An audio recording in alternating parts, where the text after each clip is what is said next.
Okay, I almost forgot the last time. Be sure to watch Artie and me on with Howard tomorrow. Oh, no. No, you know what? You can cut that.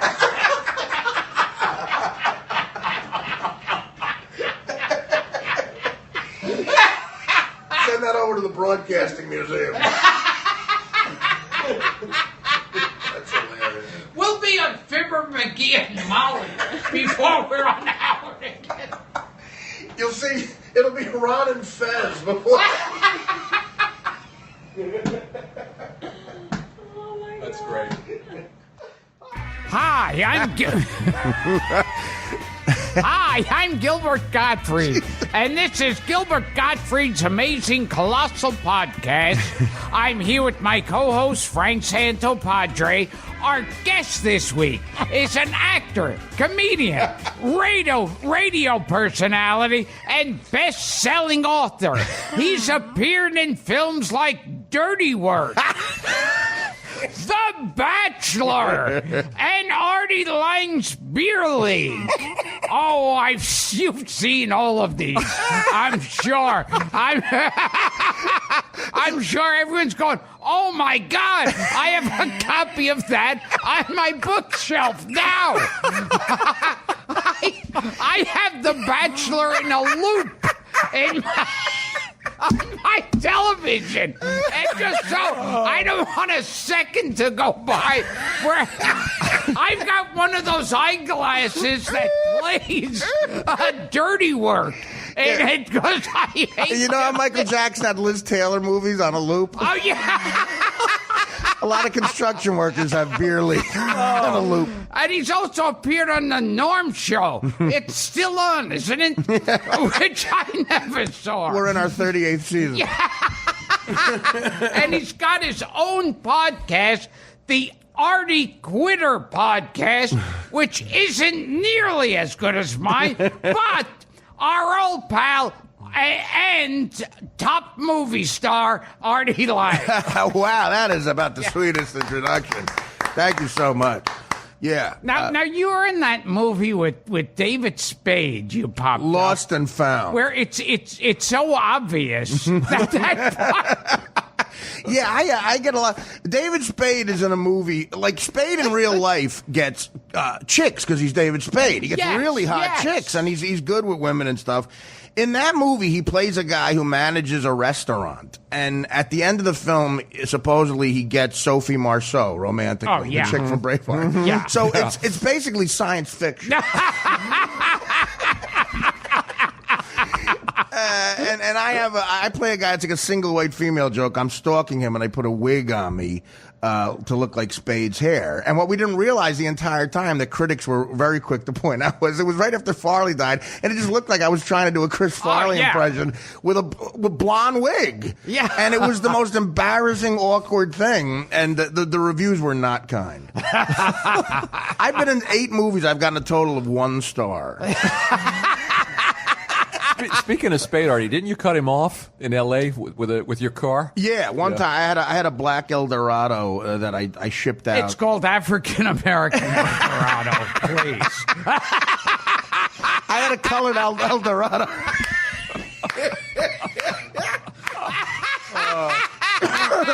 Getting started early. Can we at least agree upon Negro Eldorado? Just so we can. It was a Negro Eldorado. Dark skin. And with Jersey plates. An urban Eldorado. It had an urban flavor to An it. inner city Eldorado. Yes. And I had Jersey plates, and so I looked like I was just like in the Lucchese family or something, driving around Beverly Hills, and I cut Spade off, and he left me a nasty message. I almost killed him, and he left me a message saying that he was way more important in show business than I am. Which was true, so I shouldn't. I a lot of fond memories. A lot of fond memories. Well, I'm sure. Are you happy to see a Tracy Morgan guy? They settled the Walmart thing. No, I didn't hear that. They got settled today. Yeah. Speaking of African Americans, yeah.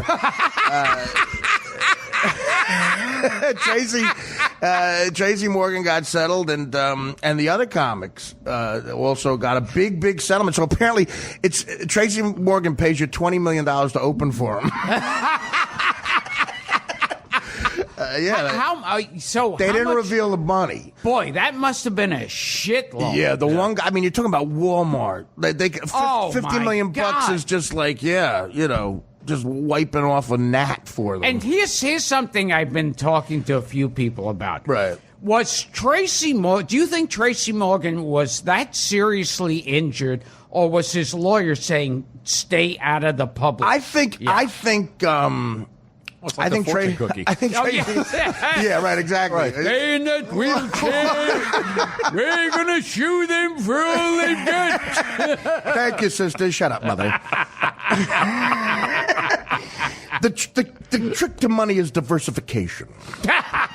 The fortune cookie, Jack Lemmon and the Walter Matthau classic. That's another one I know by heart. But yeah, I think it was a bit of both. I think Tracy is a ghetto guy who the greatest move ever was not going to the 40th anniversary of the SNL. Oh my! What a great move that was! I mean, he's got Alec Baldwin and Tina Fey saying he's not emotionally ready to come. Oh! I mean, that's something Tracy would have been. He was on that show 15 years. It would have been like the Oscars for him. But I mean, once Walmart saw that, they were like, we got to settle. Yeah. He didn't go to what would have been the biggest night of his life. Oh, yeah. And I think, I don't know for sure, but I think Tracy probably could have made it to the. Yeah. I think he probably could have made it, Yeah, they practically, the two of them, Fey and Baldwin, practically did an obituary. They did, yeah. Him on the and show. You just got to play that tape for the Walmart lawyers. It's like, okay, now what? All right, just here's the checkbook. Get out the checkbook. I don't want to see what you're writing. One time, I did stand-up. Me and David Tell did stand-up on the first Guys' Choice Awards for Spike TV, one of the biggest nights in show business. And how did I not see that? It's the kind of night where Alan Covert gets honored. And Tracy hosted the show. So he sees me in a tele. He goes, "You got to come to my after party." It's at the Roosevelt. You got to come to my after party at the Roosevelt. So we go to the Hollywood Roosevelt, me and Attell, in an area the size of this table. It was about 8 feet by 4 feet. It's Tracy Morgan, his agent, and 50 of his cousins. And we're roped off, and we're literally it's like we're going to Auschwitz on a train. Only it was hotter. And Tracy's right in our face, and he looks at me and he goes, "We in show business." And I said, "How you doing, man?" He goes, "I'm enjoying my sobriety." I said, "How long you been sober?" And he went, 8 days.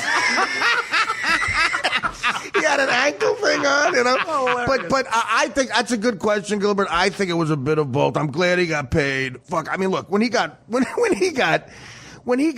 Saturday Night Live, I think he was living a block from Yankee Stadium, which is, in February is not an ideal real estate. I think he had 14 kids.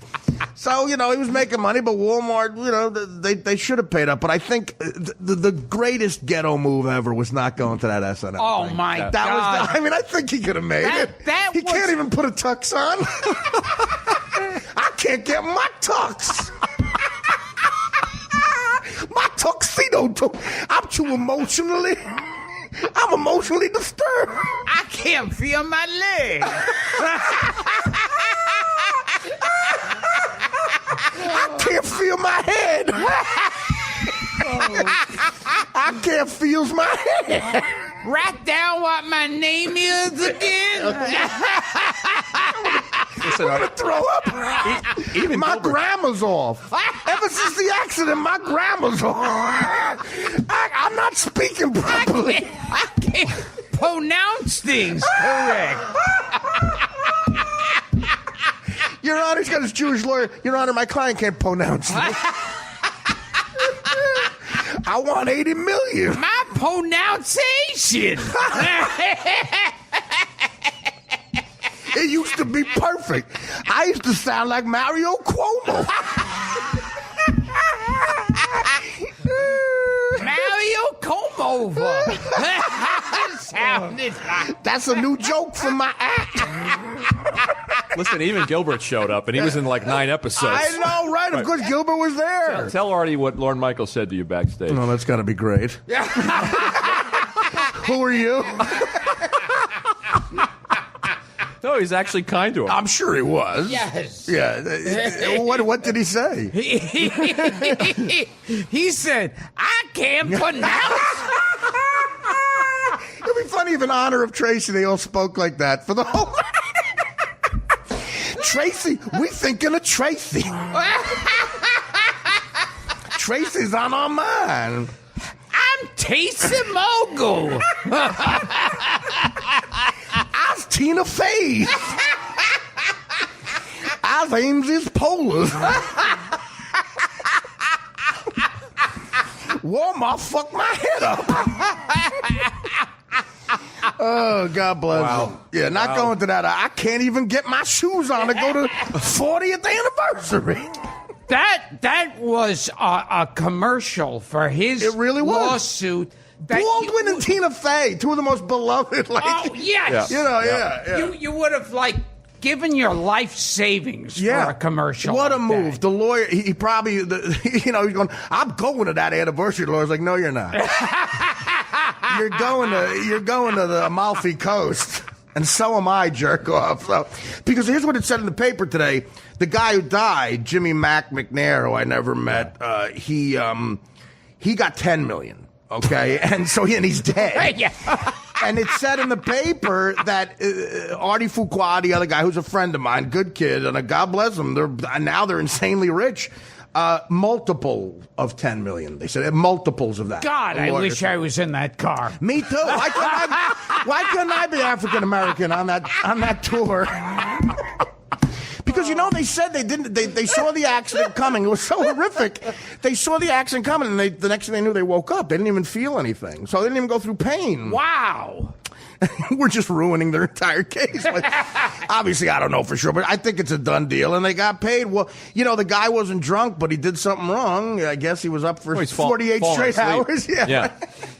That guy was up too long. That's My sense of equilibrium is off.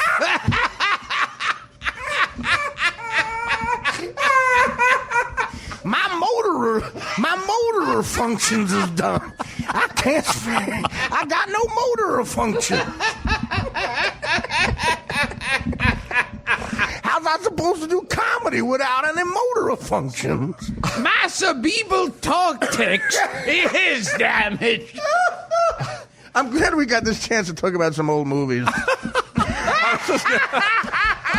Before we do an entire Tracy Morgan show, we were talking about The Bachelor before, Gilbert. Before we turned the mics on.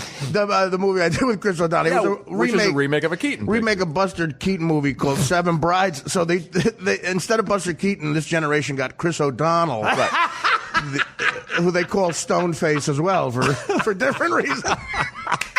They call Keaton the Great Stoneface. They call Chris the Great Stone Actor. And I think...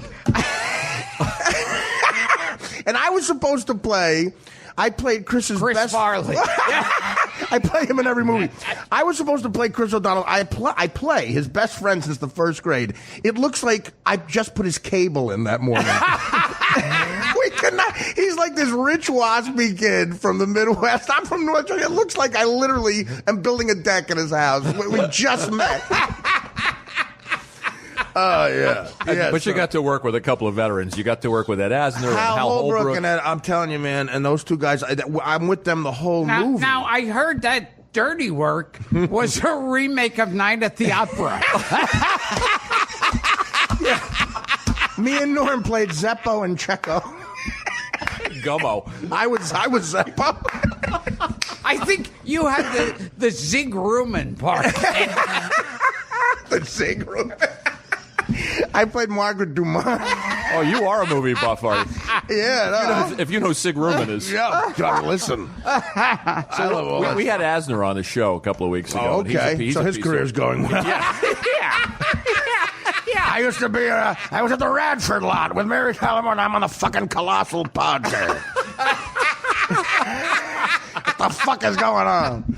Tell us a little bit about those guys. Well, okay, Ed Asner's supposed to be this insane liberal, you know. Oh, yeah, but my lefty. God, he spoke like a fucking James Cromwell, who was Stretch Cunningham. Sure. In And All in the Family. farmer from Babe. He plays a priest in it, so he's there, and he had just done a play. He had just done a play with Gwyneth Paltrow. So he tells Ed Asner that in front of Ed Asner screams, "She's a fucking cunt." And Cromwell's like, "What?" He goes, "Paltrow, she's a fucking cunt." And Cromwell's like, "What are you talking about?" And she was very sweet. He goes, nah, I love her mother. Her mother's a dear friend. But she's a stuck-up, arrogant little twat. And then they just went, "Okay, we're ready? Action!" Hal Holbrook said he's married to Dixie Carter. Of course. So another funny thing was Hal Holbrook says, "My wife's coming tomorrow." And Asner screams out, "Come on, Hal, we all know you're a fucking fag." The entire movie, ribbing him, he called him a fag. That was hilarious. "Well, man, we all know you're a fucking fag." So I ate lunch with those guys. Hal Holbrook was just a nice guy, but Asner was hilarious. The most offensive shit you ever heard in your life. He was fun with us. He told us he was obsessed with Cloris Leachman's ass. Yeah, she was hot. Yeah, You know, I was just watching Butch Cassidy and the Sundance Kid. She came into Stern when I was allowed there, and before I stabbed myself 9 times in heroin. But she came. So it was 9 times. That's what the post. That's what the post said. See, so you stabbed yourself 9 times without killing yourself, which is a total fucking idiot to me. Someone who could stab themselves 9 times and still be alive. Well, that's because I have a big stomach. If I had abs, I'd be dead right now. There wasn't even any blood. I didn't get near my organs. I didn't get anywhere near my organs. But I forget what the fucking question was. Yeah. No, Cloris Leachman was on, and I asked her. I said, "Did Paul Newman come on to you, Butch Cassidy and something?" And she said, "He did," but I said no. And Paul Newman said, "You women always no, no, no." And I'm like, "Really, Paul Newman?" Wow. I said, "No offense, Cloris, but it's surprising Paul Newman couldn't fuck you." Yeah. It sort of disappoints me a little bit. But back in the day, she had a hell of a body. Oh, yeah. Yeah. What about Peter Ustinov? You were telling us a little bit, too, before we turned Well, the mics again, he was in The Bachelor, and, you know, that in Spartacus, his character in Spartacus, he is so fucking funny in that. The sarcasm, when he's picking out the slaves, and he's like, "As go the teeth do the bones, this man is made of chalk." He's checking the slave's teeth. Give it to the Spaniard. He has that same sarcastic attitude in real life, and I think it was his last movie. I think it was. Yeah. I think What that a way ended. to go. I think that ended. Yeah. It was like Peter Sellers going out with a fiendish plot in Fu Manchu. Oh, jeez. Oh my God, yeah. But you know, he was doing a scene with Chris O'Donnell, and you could almost see him rolling his eyes, like, you know, and I introduced myself, and I said, "I'm an actor in the film." He goes, "Good luck." And I think he died the next day. But Jack Warden plays Norman. He plays Jack Warden. Norman I's father in Dirty Work. Right. So Bob Saget directed Dirty Work. And there's a scene where Warden is in bed in the hospital, and Saget comes up to him and gives him like a line reading. Give Jack Warden. He gave him some notes, and me and Norm were sitting back on, "Oh Christ, what's he doing?" He gives Jack Warden some, and Warden's being polite and everything, and we don't even know if he's, you know, upset about it or anything. And so Saget goes back behind the camera, and right before he yells action, Norm and I look at Warden and go, "You all right, Jack?" And he goes, "Oh yeah, I'm okay. I'm just trying to remember my notes." He rolled his eyes. He was another great. I mean, it was one of those things that Seymour Cassell and Beerley, like when you don't think they seem like old men, like they're forgetting their lines, and then you watch the playback and it's fucking Jack Warden. We love Seymour Cassell. Yeah, we're talking about him. I guess I've had the privilege of ending a lot of great careers. Yeah. Well, Gilbert worked with Jack Warden twice with Jack Warden. Well, and the Problem Child. The Problem Child. Child. Yeah. Because the same guy, Bobby Simons, the producer. Oh yeah, he produced Dirty Work. Yeah, and he was great. Yeah, did you? Yeah, he amazing. And it's Jack Warden, you know, and he got to play our dad. But and I think he he stopped working right after that as well. I always said about movies, I said like the Godfather 3 trilogy on DVD, it's the perfect party thing because you could watch 1 and 2 and do coke off of 3. Nice. That's how my movies are. Let's talk about Godfather 3. Go ahead. What 3. a mess. First of all, to give Talia Shire that much power within the family. Oh my God! Like she's ordering hits. Yeah. She's like this mixed up drunken whore in the first 2. Right, and in the second one, she's like at Michael's feet begging him not to kill Fredo and whore when she brings that guy and Al, can you get him a drink? Can I drink? Can I have something to drink? And Pacino just wants to kill him right there. I don't know who this Merle is. I don't know what he is. I don't know what he does. And tell him you don't want to get married and you don't want to see him anymore. He'll understand. Believe me. But yeah, then in 3, she's like Vito Corleone. Yeah. She's the Godfather. Right. Yeah. Right. And then Sofia Coppola, look, it's nepotism running wild, but... Well, that was supposed to be Winona Ryder. Really? In that part, yeah. Well, that dying scene. Yeah. Oh, God. Yeah. Dad. Yeah. And then the way he dies at the end, that's how that story... It was like Artie Johnson. I was going to say Artie Johnson laughing or just like... Hey. It just makes a weird face. Yeah. Do you believe in the hereafter? Then you know what I'm here after. Boom, with the purse, and then da-da-da-da-da-da. That's how Pacino dies. It was so embarrassing. That's how The Godfather ends. And then Pacino... Did Coppola not have time to shoot that? Like, look, we don't want to do a long stretch out thing. Just keel over. And then afterwards, when Judy Kahn goes, "Sock it to me, sock it to me," sock it to me. It'd be funny if Ruth Buzzy just walked in and hit Michael Corleone with a purse. Ruth Buzzy hits Michael Corleone with a purse. That's how he dies. Oh God! And then how they wrote in that Sonny has a son that no one ever heard of. That doesn't look like him at all. No, yes. Not Andy Garcia is James Caan's son. Right.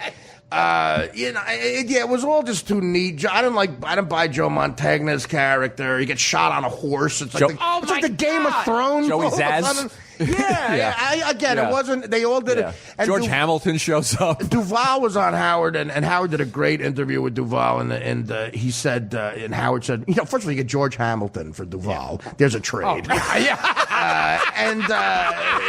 like trading LeBron James for one of the Knicks. It just became an embarrassment. But Duval said, "Look, we all did it for the money, and my money was." I said to Coppola, I was honest with him. I said, "I need more money to do this," and he wouldn't hit the quote, and he just said, "Fuck it, just kill off my character." And the idea that Al Pacino was like felt guilty about everything that he did in the 2 previous films. It kind of negates the first 2 movies. Oh, yeah. Is what it does. The church, which is probably real anyway, they're the gangsters. Right. And he's trying to tell the church, "You're being immoral." Yeah. He's telling a group of cardinals, "You guys are crazy." And then he wants to reunite with Diane Keaton. Yeah, where'd that... I know. He didn't want to reunite with her when she was hot in 1974. He wants to reunite with 1990... He wants to reunite with Something's Gotta Give, Diane Keaton. What? I don't like you in 74. Let's get back together now. It's like, I want Jane Fonda now, not the way she was in Barbarella. You could keep Clute. Shove Clute up your ass. Is there anything sexier? I disagree with it than her riding. What's that? Hanoi Jane, her riding that cannon. For the enemy in Vietnam, she's riding a cannon, clapping. Just some rich cunt from L.A. Like, I'm liberal. I just want to fuck this shit out. Speaking of The Godfather, I thought Al Pacino's Frank can't get a word of that. was terrible. What did it I say? thought Al Pacino's performance in 3 Well, it's that was scent of a awful. woman performance carried over. I agree with you. I know. Chewing the scenery. And they give him the Oscar for that. Well, Chris O'Donnell sent a woman.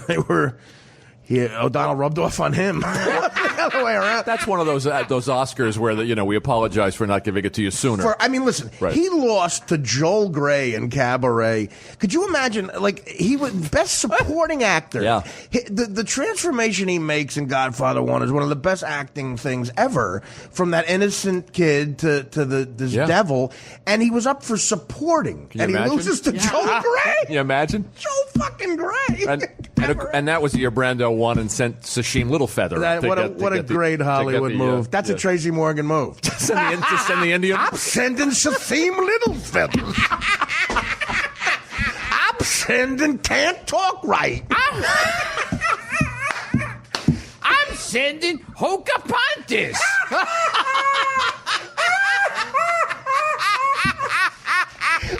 I'm sending Jew Lawyer.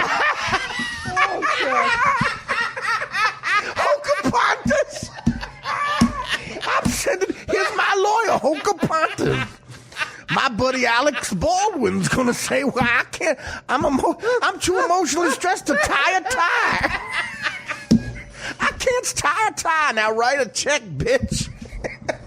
That's all that was, Hokapontis. Lord. I gotta smoke the piss pipe. Let's roll a piss pipe. Let's smoke a piss bong. Hokapontis. Now, fucking hilarious. You know The Godfather so well. Tell us about what happened when Coppola came on Howard. Coppola came on Howard, and again, one of those He things. came on Howard. Yeah, his movies got a little lowbrow towards the end. It's one of those shows. I'm gonna throw up. I heard half of the budget went to dry cleaning. Well, it's hard.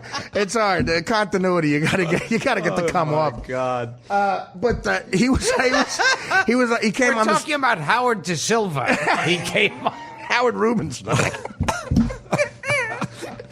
Because I heard you when you were on with Johnny Russo. Johnny Russo, And you were doing all the dialogue in the background. They still make the rounds and make money off being in The Godfather. But Coppola was on the show, and I knew that he was probably going to ask me to do a scene. So, like an idiot, I memorized the scene. But Howard, being much too clever for that, he let Coppola pick the scene, and it was the scene where he tells Carlo he's going to Vegas before Clemenza strangles him to death. I did it well enough to where Coppola was impressed. That was pressure. I'll bet. But again, the story there was, Coppola, after the guy had 6 Oscars.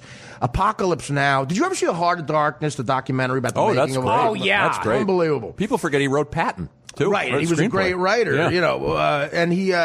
but he makes all his money now. He bought Engelnook Wineries. All his money. He's got no movie money. Yeah. Yeah, so, and he even did Dracula towards the end. Sure. That had to make Well, he bunch started of a money. studio. I mean, he started American Zoetrope and which is still in San Ball. Francisco. I was just playing Cobb's in San Francisco, and I saw that building's still there, Zoetrope. So, but it's all he's got a private jet from Engelnook Wineries. But that run he had, if you look at Patton and the Conversation Well, the and the two 70s, Godfather look at- pictures and Apocalypse Now, Diane Keaton's career in the 70s. Yeah. All the Woody Allen movies. Oh, yeah. And the Godfather movies. Yeah. I mean, and Talia Shire, Godfather and the Rock and Rocky. That's right. Diane Keaton is brilliant in all those Woody Allen things. And then she plays, Corleone's wife. And Pretty amazing. like John Casale did like five for movies, five, and they're all Yeah. great. I think they all either won. They were all at least nominated for Best Picture. Yeah. He did The Conversation, Godfather 1 and 2. He did The The Deer Deer Hunter. Hunter was his last one. He got Right. sick on that. And Dog Day Afternoon. Right. Oh, Dog Day Afternoon is so Right. fucking It's great. I mean, amazing. Yeah. film. Think about See, Pacino one- in Dog Day Afternoon and then Center for War. Oh God. That's what I mean. It's Yeah. a retroactive Oscar. I mean, Dog Day Afternoon is one of the funniest movies ever. Fuck the drama. All that shit that Lumet got from them, just from those characters. But do you know the story? Cazale was dating Meryl Streep. Yes, sure. And told Michael Cimino, said, my girlfriend's in a play. She's right for this part. Begged them to see her. And he got her into Hollywood. He died, and she moved on. Life, there's life. Do you imagine he dies and she moves on to be Meryl Streep? Well, Gilbert's obsessed with Sidney Lumet. She moves on to take a selfie with Ellen DeGeneres on the guy. Did you just want to crawl through the fucking screen? Selfie with Ellen DeGeneres. Well, Sidney Lumet, yeah. I mean, there's enough talk about almost a perfect record. Yeah. We talk about him all the time. The Pawnbroker, Anderson tapes. You Prince of the City, Serpico, Dog Day Afternoon, Prince of the City. And we were just talking before. And 12 Angry Men and Network. And even things like Murder on the Orient Express, where he did different stuff. Right. Unbelievable. Oh, and I like Bye Bye Braverman with George Siegel and Jack Warden. What about The Verdict? A later The Verdict, unreal. Yeah. But what about the Night Falls on Manhattan? You see that? Yeah. That's a really good great run. Frank and I were just talking about a half hour ago about When the Devil Knows You're Dead. Yeah. Oh, my God. Marissa Tomei. Great. Every dark thing that a human being could do, Philip Seymour Hoffman does in that movie. It's a great movie. And then to think about his real life with the heroin and everything. But every dark thing that you can do as a person, he does. Oh, yeah. And you got Albert Finney. That just fucking... I forgot about that. Yeah. Then, of course, you have Gloria with Sharon Stone. Oh, jeez. How did that happen? Well, while we're on the Godfather... Lumet might be as perfect... might have the best batting average of any director. Yeah. Oh, yeah. Well, unless you want to go back to Billy Wilder. Right, yeah. He could say that, sure. Here's one for you, Gilbert. Here's a trivia question about The Godfather, and I bet Artie knows it. Which Godfather actor, he was in Part 2, wrote a movie that starred Elvis? Oh, my God. I don't know that. He was a playwright.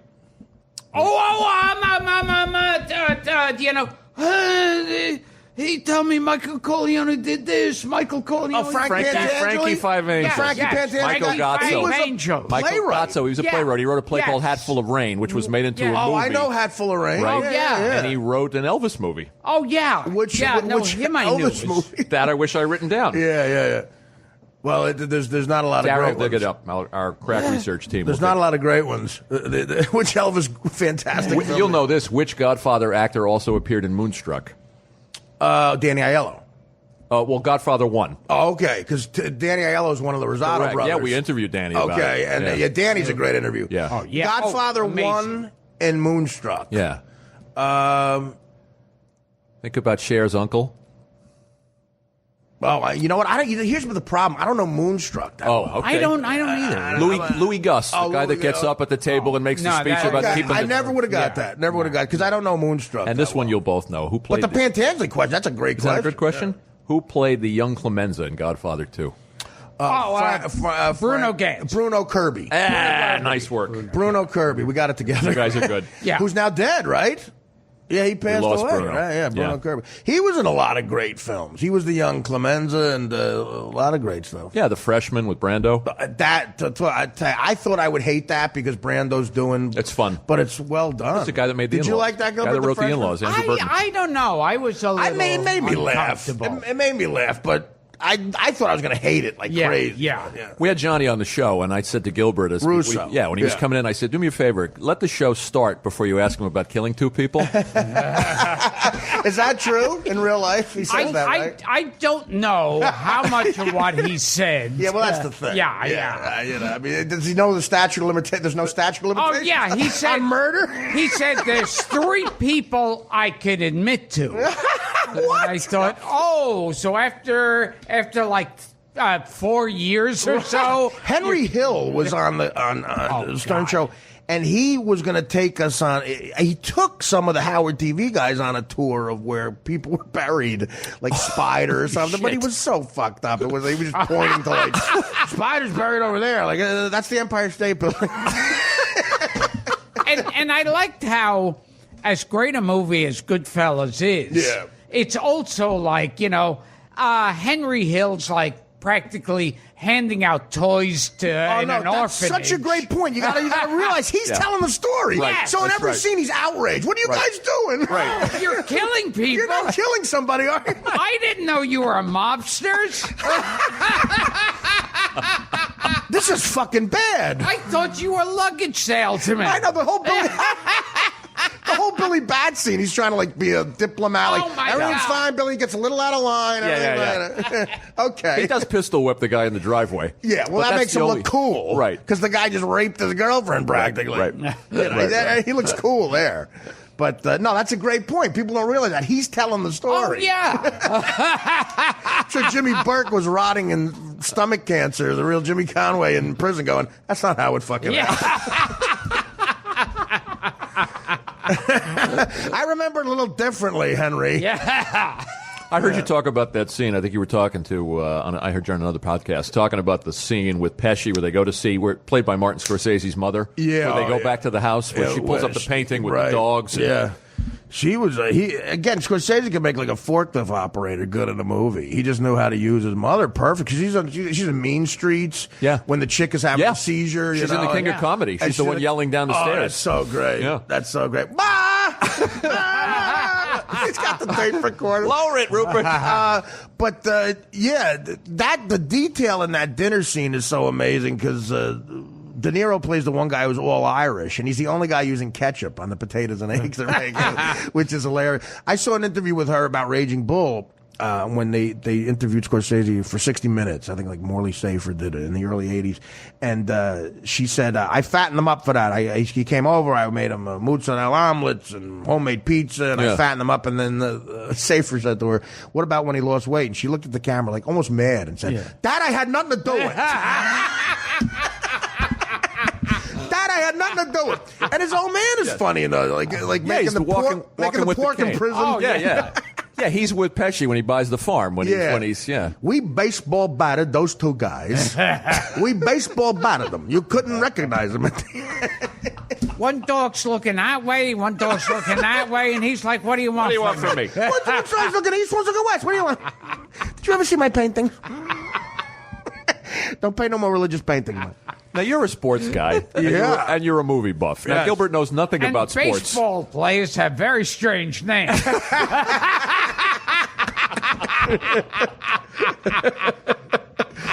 Listen, you got good at segues already with it. We do a mini show where we recommend movies, and Gilbert recommended Bang the Drum Slowly. Oh, yeah. Well, De Niro. And he knows nothing about sports. De Niro playing a retard, basically, right?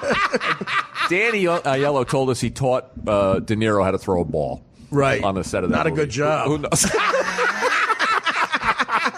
I mean, that is, the acting's great, but that's a movie where, like, no one looks like they can play ball at all.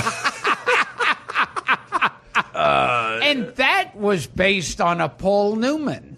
Was it? It was I didn't know that either. A live TV production. Right. With Paul Newman and George Papard. George Papard. Yeah. That's good. Yeah. Michael Moriarty, and then who's the great character actor who plays the manager? Vinny Gardenia. Oh, yeah. Vinny Gardenia. I can't remember. Right. He's believable as a ball player. Sure. Yeah. Tom DeLuise is the Charles Nelson Riley is the bad boy. Vincent Gardenia. Hello. I'd go with the 32. I'd go with the 38 ounce, 32 inches.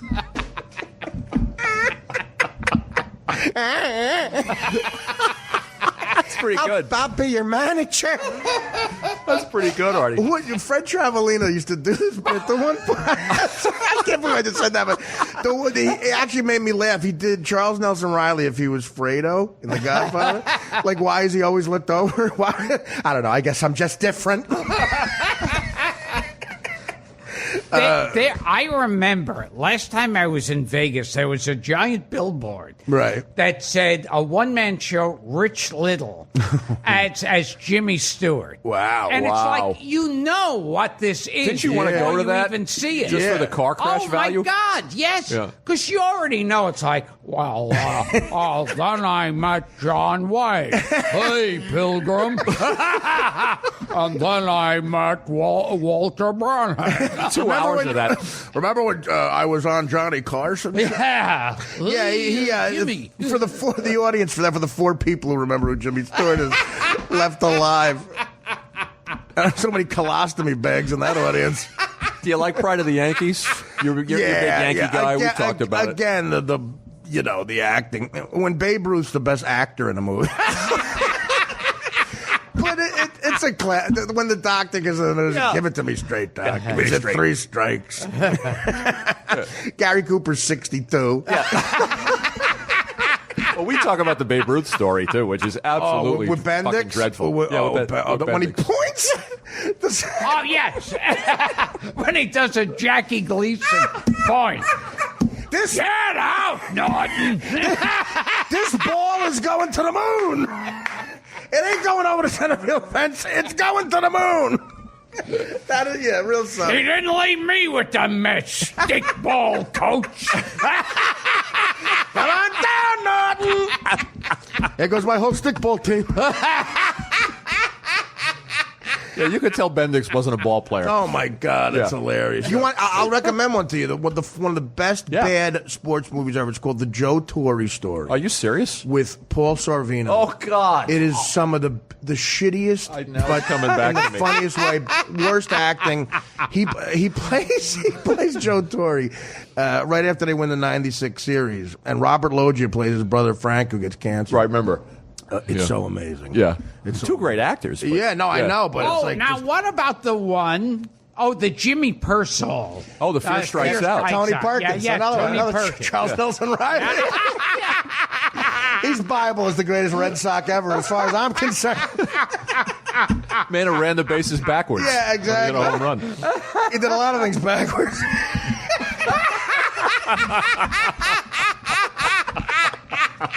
Do you mind if I run with my ass first? Tony Perkins changed the scene. He'd like to go ass first. He's more comfortable leading with his ass.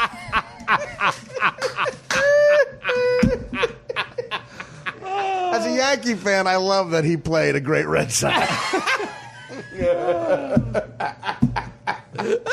Richard Simmons as Ted Williams.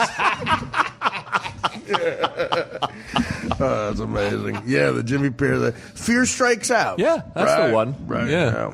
It's Paul Lynde as Babe Ruth.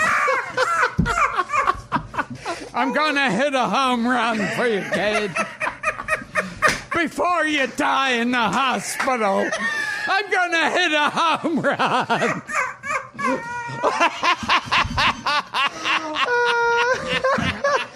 Holy shit. I know you might die before the game, but trust me on it. Throw me the ball, son. Don't be afraid. Throw me the ball. Oh, that's Paul Linde's Babe Ruth. I would see if I were like a studio head, I'd finance that in 2 seconds. Because you have to dig up Paul Lynde. And it's Babe Ruth to block. Oh my goodness! They interviewed on one of those baseball documentaries. It might have been the Ken Burns ones. They interviewed Babe Ruth's old roommate on the road, and he was just like this shitty player who they just paid to like maybe watch Jimmy out. Reese. It might have been Jimmy Reese. Yeah, he was like 90. Lived to 110. He was like 90 at the time. Yeah. So he's telling the story. He goes, "Yeah, the Babe loved playing practical jokes on me. I remember one time we were on the road. I think we were in Pittsburgh. I was in the shower." And I'm all soaped up, and I feel a warm stream on my back. And I look behind me, and there's the Babe naked with a girl urinating on my back. And he was laughing. God, he thought that was funny. And Babe Ruth is naked with a broad pissing on his back. God, he thought that was funny. Oh shit! So Artie, we asked this of every guest. What'd you watch as a kid? What did you? Not my weight. But you know, I'll take Artie Lange the block. I watched the Honeymooners. Yeah. My mother and father put a black and white TV about 5 inches big in my room when I was like maybe 7. Mm-hmm. And back in the 70s in New York on Channel 11 at 11 o'clock they had The Odd Couple, 11:30 they had The Honeymooners. That's and then right. I think Burns and Allen was That's yes, right. yes. That's right. So I watched The Honeymooners and The Odd Couple every night, no exaggeration, for 7 years. So I could recite every Honeymooners All the first time I saw Gilbert do stand-up was at Caroline's at the Seaport. It was my 20th birthday. We all went. And you did the bit of, Ralph Cramden in Casablanca. You're getting on that plane with Vic Laszlo. So, I mean, that was just like the ultimate bit. I thought that was amazing. Yeah. So I watched that religiously. Of course, a lot of sports, Yankees being from here, Knicks, Giants, but Abbott and Costello movie every Sunday. From 11:30 to 1. Oh, yeah. Sundays 11:30 to 1 in the 70s on Channel 11, an hour and a half. Abbott and if only I had fast forward to go through the Andrews sisters. Oh, right. Oh, yeah. And all the songs. I watched every Abbott and Costello. What was your favorite Abbott and Costello? You know what? I liked Abbott and Costello. Meet the Killer. I like that one because Karloff? Freddie Phillips. Yeah. It's weird Come because along. the title was Abbott and Costello Meet the Killer Boris Karloff. Oh, I didn't know that. Yeah. I just thought it was Yeah. Meet the Killer. They just tell you who the guy is. Yeah. In the title. That's hilarious. I mean, I loved Abbott and Costello Meet Frankenstein. That I almost said that. Yeah, that's as good as it gets. Yeah. But Coppola actually said before he made Godfather 3, they said the only Godfather that would make sense after 2 was Abbott and Costello Meet the Godfather. And he basically should have made that. Oh, yes. But, I watched every Abbott and Costello and I memorized all of those. I love the first King Kong whenever that was on. They used to show those on Thanksgiving. Yeah, They used to show like Mad Monster Party. I'm trying to think of and King monster Kong. movies that I love. The first King Kong I thought was unfucking believable. That one in '76 with Jeff Bridges. Oh, my God. It's it's Jessica Lange and it's so- Charles Charles Grodin. Grodin. Charles Grodin is the heavy. Oh, the way he God. steps on Charles Grodin at the end. And Rene Auberjonois Yeah, that's right. is in that one. And the scary part about it is you've got Rick Baker. Yeah, Who's a brilliant. The makeup Yeah, guy. yeah. Yeah. And in there, it's a laughable King Kong. It was bad in a funny way. It's a credit to Bridges as an actor that he actually comes off not terribly. Well, no, I in the know film. he pulls up, but back then you don't realize how great he is. Right. What'd you think of the latest one, the Peter Jackson one? I still like the first one So do I. better. Really, because of what? But I mean, there's impressive shit. Yeah, man, it's always visually. very good. The effects are impressive. Yeah. So and old movies. I loved old movies. I remember watching Some Like It Hot for the first time. I remember, when The Godfather was on TV. My old man, who had a crazy sense of humor, I was like 9 years old. He said, "You got to watch this scene." He made me watch the horsehead scene. That was John Marley. Yeah, and I'm sitting there going, "What the fuck?" I'm like at 9. I'm like, my head's exploding. So probably similar stuff to what probably Gilbert watched. But Abbott and Costello and The Honeymooners and The Odd Couple, religiously. They used to show those A&C movies. You remember, Gil, on Saturday morning? And they had the popcorn theme song. Oh, yes. On Channel 11. Channel 11. Right. It's amazing how we were able to, because like Gilbert, I'm probably not as good as he is, but so much. It's amazing how we know the stuff verbatim from just watching it once when it was on, because you didn't have VCR, Sure. you couldn't rewind, watch it again. We just saw it whenever it was on, and you memorized it. Yeah. Literally, I think I could have went to medical school with the Exactly. with the brain I know. fucking function I know. I wasted on it. Me too. Oh, it's incredible. Yeah, I can't tell you the Pythagorean theorem, but I can do every Honeymooners. And I remember, I would watch, the Bowery Boys. Yeah, I still love that. You know what's one of my favorite Bowery Boys movies? Dead End with Humphrey Bogart. Oh, yes. With the Dead End Really kids. young one. When the poor kids are right next to they beat up the rich kid Yep, living in yep. the high rise, and when he comes back and he sees his old girlfriend. And the light hits her just right, and you know she's a whore. And he's like, "Why don't you starve first?" I love Dead End. Yeah, the Bowery Boys I liked. I forget. I think it's Angels with Dirty Faces. My father made me sit down and watch that. The ending and where Cagney, Bogart's confronting Cagney. Right. He goes, You used to ask me things, now you're telling me. And Cagney goes, so? And Bogart goes, so my feelings is getting hurt. Right. That's amazing. Yeah, no, the ending, that might be the best ending ever. Oh, yes. Or the ending, it's funny. I would put that ending and Angels with Dirty Faces or taking a Pelham 1, 2, 3 with Walter Matthau. we love that. We love with Walter Matthau. And again, with these remakes, like Denzel Washington and John Travolta in the new one, I couldn't even bring myself to watch it. Well, Gilbert and I, we obsess over those kind of 60s and 70s movies where you get to see old New York. 70s. Like Pelham 1, 2, 3 and Serpico. The 7-Up. 7-Ups is a great one. 7-Ups is great shots of Hell's Kitchen in the 70s. Super Cops, if you've never seen Super it. Cops, I love. Yeah. The In-Laws. Yep. Now you're talking about the In-Laws with Michael Douglas and Albert Brooks. Me and Danny talk about that. You get douche chills. Albert Brooks, like one of the funniest guys. I love him. How does he? I mean, how big does the paycheck have to be? Big. Why remake it? Just say it's another movie. Say it's these two guys. Why do you got to call it the fucking In-Laws? And another movie that looked like they were trying to remake the In-Laws was that terrible one with Eugene Levy and what's his name? Can you be a little more specific?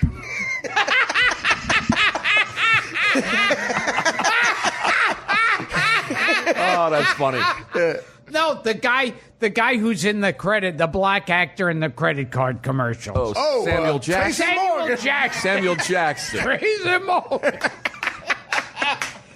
You know what I need? Samuel Jackson. When I'm in the country, I need the sounds of the city to fall asleep. So I only fall asleep when that commercial comes on and he yells out, "What's in your wallet?"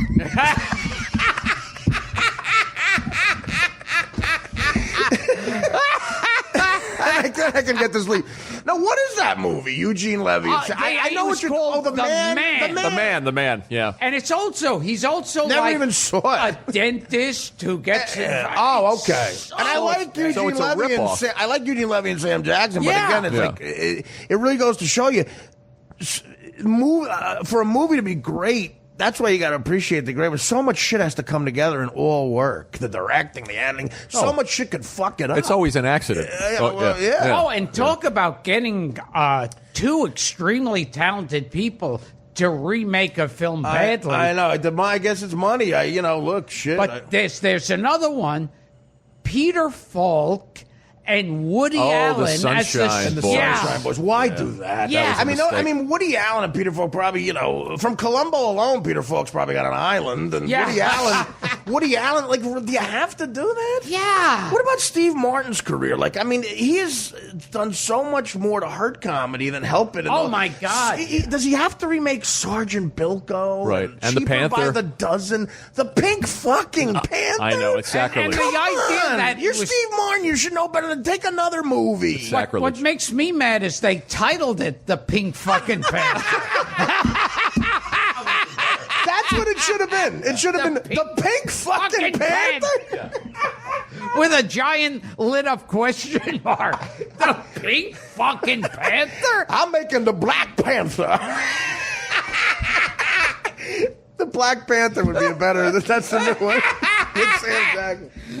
Ewan Newton does some of the best physical comedy you've ever seen. And you're an Odd Couple person too. You were the old Randall Klugman. Huge. Okay. And Matthau Lemon. Yeah. Matthau. Yeah. That's another movie where you can see old New York locations. Matthau and that was great. Yeah. Probably the best Oscar. I think if I had to pick, I'd go Matthau, Tony Randall if I could pick and choose. But Lemon's great. But Matthau. And Art Carney was the original Felix. And on Klugman's stage. great. Could you imagine seeing Matthau and Art Carney on fucking stage? My God. Doing that play. We just had Paul Dooley on the show. You know the actor Paul Dooley? And he understudied Carney. Oh, he did. Carney went in to dry out. Yeah, he was supposedly a worse drunk than Gleason. Now, I saw about 10 minutes of the new Odd Couple. Oh, God. It's Matthew Perry I as think I would literally throw up. I don't think I could do it. I think I heard Matthew Perry once in an interview. I think he basically said he invented sarcasm. I think he said that.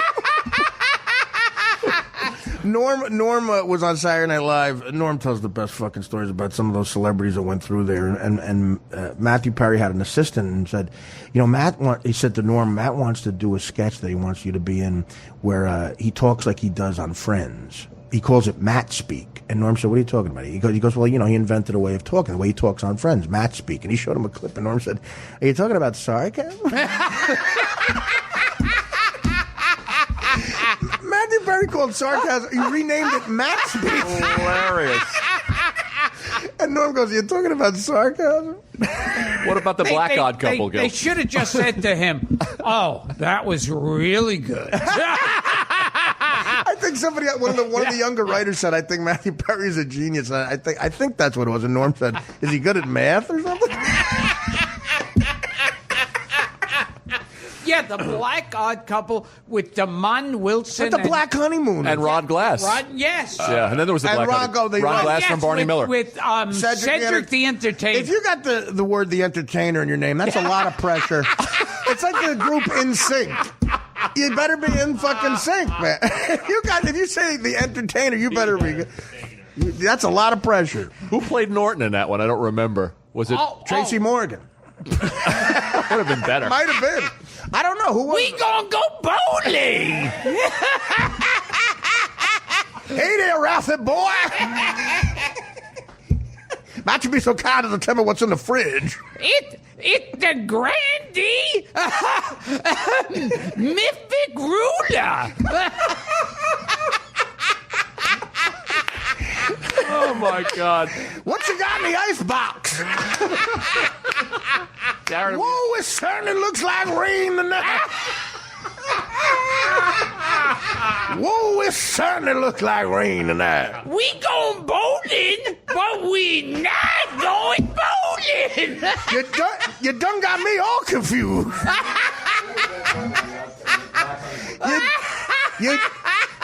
You done got me all confused. I don't want to look at these four walls. I want to look at Liberace. Oh, man. God bless him. He knows the dialogue.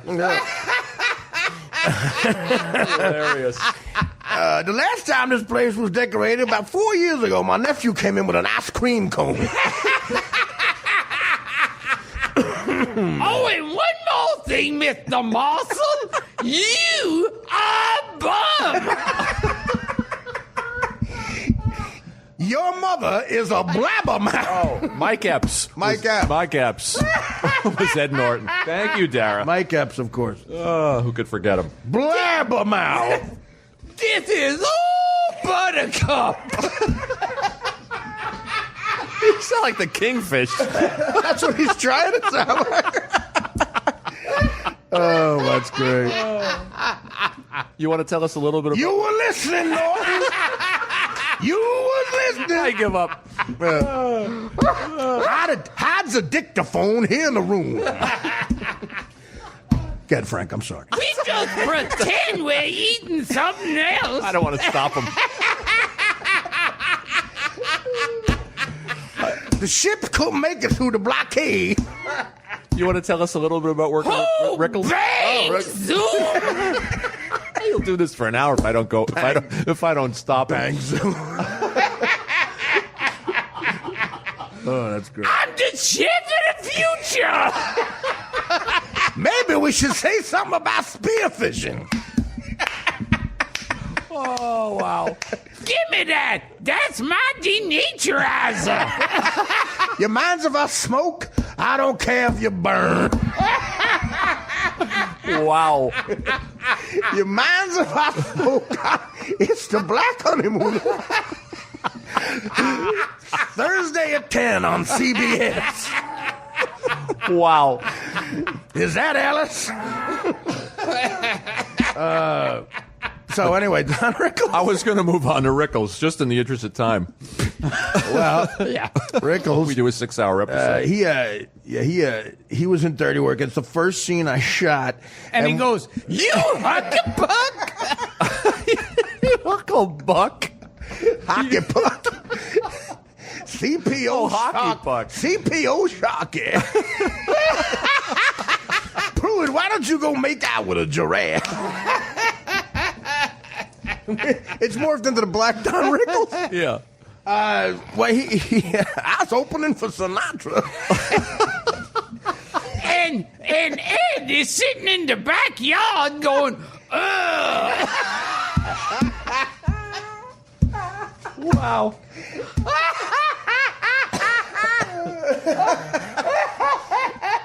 Jenny Rizzo said, "Get down here early." We wrote him insults, and he couldn't remember them. Seriously. Yeah. There's that Baskin Robbins line that doesn't make any sense. Exactly. I said, so he said, just look at me and Norm and insult us.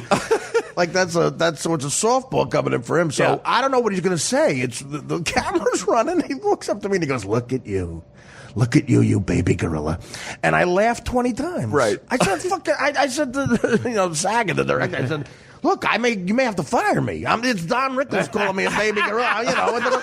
So I finally got it right. I got a take, and then he moved over to Norm. But the thing he started doing that was hilarious. He was insulting Norm as Norm Macdonald, not as the character in the film. I would love to see that. How did you get a movie? Cut. We can't use that, Don. You got it. His name's Mitch in the movie. Insult him as Mitch. He started insulting the script. Who wrote these jokes? And then eventually we got it down. He's hilarious in it. And but I finally got it. I don't think Norm never didn't laugh. I think in the movie Norm is laughing. Yeah. I heard in Casino when Rickles was doing the scenes with De Niro. Yeah. Rickles would stop in the middle of the scene. Right. That's it. Cut. You left out 3 motherfuckers. With the press for that movie was hilarious because Rickles would goof on De Niro. And De Niro in real life is just like a mannequin. You could just goof on him. He just sits there. And Rickles, like, he mumbles. Hey. Yeah. And then Rickles is being Rickles, and De Niro's laughing at everything. But yeah, did you ever see the inside the actor's studio with De Niro? Oh, yeah. Okay, he said that James Lipton guy says to him, "What's your favorite curse word?" And, most of those people try to be goofy and say, God. Darn it and stuff. Yes, De Niro, dead serious, goes, "I don't know, cocksucker, motherfucker." And Lipton's like, "Cocksucker, motherfucker." I remember one time I forget which actress was on the show, but James Lipton says to her, he goes, "What's your favorite sound?" And she goes, "A baby smiling."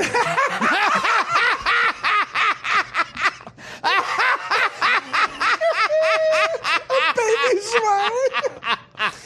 One time, that reminds me, Carmen Electra was on later with Bob Costas, but he had left the show, and that chick Aisha Tyler was on. Okay. So she says to Carmen Electra, "What's the one thing you can't live without? Like a guilty pleasure, rollerblading or something." Carmen Electra thought for 30 seconds, and she said, "Food."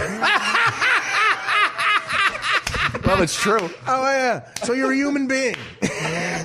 You know how Byron Allen does that show Comics Unleashed? Oh, yeah. Norm told me this. He leads guys into their act. He does like the sandwich. Yeah. So I understand, Dane Cook, you went to Hawaii, stuff like that. And then there's a bit about Hawaii.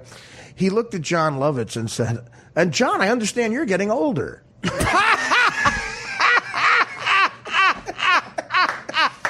But the sound of a baby smiling. I got to find that. I got to look that up. You just want to strangle him. You just want to strangle him. I think Goldie Hawn, it might have been Goldie Hawn. What would you want God to say when you got up there? And dead serious, she said, "All the sick children in the world are better." And then she stares at the audience until there's a clap. All the sick children in the world are better. And I missed it? Now back to the... Fuck you, God! I wanted to see the sick children get better, and you had to kill me now, God? And you killed me... Fuck you!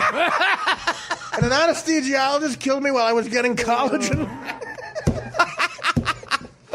Fuck you and your son, Jesus. Yeah, fuck him too. And if I see that son of yours, fuck your son, Jesus. Oh, that's hilarious. I wanted to see that. Of course, I saw all the kids sick. I'm trying to make the First Wives Club. I was watching a kid die, and then I had a heart attack.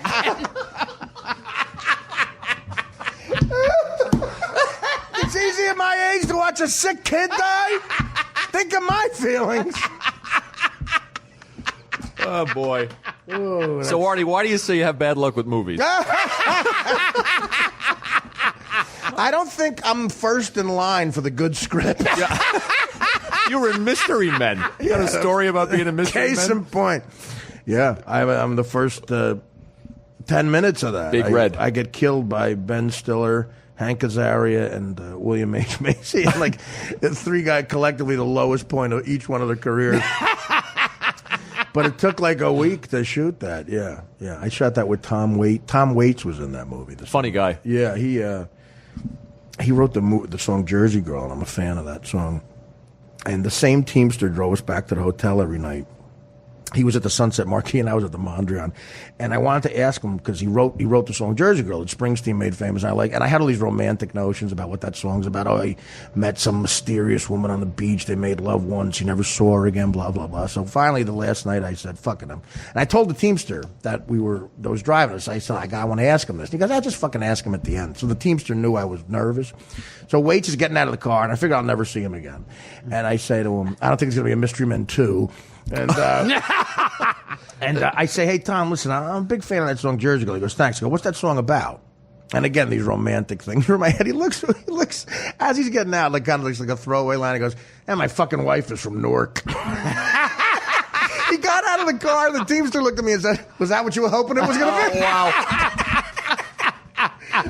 My fucking wife is from Newark.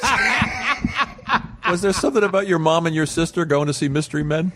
A story I heard. That doesn't ring a bell. They went and I'm in the first 3 minutes. Right. And they thought I was going to be in more. So my mother, I was living in LA. My mother called me from the theater and they go, "Are you in this anymore? Because I got to get out of here." They didn't understand what was going on. For my mother, it was like colors jumping around on her set. They said, "Are you?" I said, "No, you could leave." I go, "Thank you." Are you in this anymore? Because I can't watch this movie. I said, "No, I'm dead. They kill me." And she goes, "Oh, good." Yeah. So anyway, yeah, I don't think I get sent like like The Beautiful Mind. I don't think I get that script. Did you have a part in Jerry Maguire? That got cut out. Yeah, that was the first movie I had seen, and God, Tom Cruise was such a prick on that. It was him and Kelly Preston getting into a fight, and at the NFL draft, and I play this annoying radio guy who interrupts them, and he looks at me with a move like "Get out of here," and I leave. And it was 2 14-hour days. Cameron Crowe's the director, and there was a pause in the script. It said pause, then go in. And I paused, and I memorized everything. And Tom Cruise didn't know that. So after a few takes, he looked at me in front of the whole crew. He just screams out, "Can you come in quicker, please?" You know, the guy with the steady camera, he looks down, he pissed off Tom Cruise. And Cameron Crowe comes over and goes, "Listen, I'll explain it to him. Just do it the way he wants to do it." So we do it again the way he wanted it, and then he went like real like military. He went, "Thank you," like, you know, in front of everybody, but in a real me like way. Wow. And that's the whole. For 2 days, I worked with him and Kelly Preston for 14 hours. I was a foot from them. They didn't say one word to me. Like while they're makeup and shit, like they're like talking about, "You going to that party?" And they didn't say a word. Didn't acknowledge my existence. Wow. And as long as we're telling tales out of school, you worked with somebody else who was in that movie. Who? Who was the guy that won the Oscar for being in that movie? I've heard you say, you know where I'm going. Cuba Gooding. Your guy is nodding. He knows where I'm going. Oh, Cuba Gooding. Yeah. I worked with him I did another movie called Boat Trip with him. Me and Will Ferrell played gay. Oh, I love that. Who doesn't? That's the one where they have to both act gay to get. Well, it's one of those movies you could pitch in 30 seconds. You go like two guys are on a getting laid street, you know, drought. First of all, it's Cuba Gooding and Horatio Sands, like they're best friends, and they piss off a gay travel agent, and as a joke, the travel agent sends them on a gay cruise instead of a regular cruise, and then that's it. Then you go, okay, yeah, and then that was a movie, yeah, but I hung out with Cuba Gooding at a couple of those. We shot it in Cologne, Germany, and all these fucking hot, like these hot German chicks wanted to fuck him. They're just standing around him. And the hottest chick I ever fucked in my life was in Germany because she thought I knew Cuba Gooding Jr.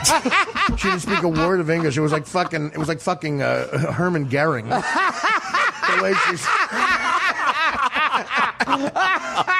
I am second only to the Führer. I was trying to get her in my hotel room the next day at like a 7 a.m. call time, like pointing at shit, the doorknob, like go. And she's like, Cuba Gooding, she wanted to meet Cuba. I'm like, yeah, I don't know. I don't have his number. But it's one of those things where like some guys, like a couple times through the Stern Show, I went out with John Stamos to a club. It's like those guys step on like a pussy landmine, and you might get hit with shrapnel if you stand close enough. That's what this German club was. That's all they liked the movie. You didn't have any problems with Cuba? No, he was a good guy to me. He came on the Stern Show a couple years later and didn't remember me, which I figured was going to happen. And his father was a singer. Yeah. Main ingredient. Right. Everybody plays the fool. Did you know that? You know that song? Oh, That's yeah. Cuba Gooding Sr. Right. Wow. Right, yeah. His father was a singer. Yeah, I asked about him. He's on The View. He's very proud of that. Why don't we just throw some fun questions out at you, Artie? Go ahead. About movies. Underrated character actor. Somebody more people should know about. Underrated character actor. I'd be interested in your take on this too, Gil. A guy who's what's the name of the guy? You know, the problem is I'm not going to know the name. Well, I'll help you out. Well, John C. Reilly was always good at stuff, but then he became kind of a star. Who's always good in shit? Seymour Cassell. Yeah, well, Seymour, yeah. I don't know how he's doing. That's as good as answer as any. I don't know who's like a modern day Jack Warden. You know what I mean? Like who's a guy from the 70s was packed with guys like John Cazale. Yeah, there's a lot of guys who are talented. John C. Reilly's a good call. Yeah, he was. I always liked him and stuff, but then he became a star. And I always liked John C. Reilly better when he was the supporting character. I always thought he brought so much to it. Right, yeah. Like in Boogie Nights. Oh, yeah. He's really funny in that. Yeah. You want to talk a little bit about Elf? Oh, sure. Yeah.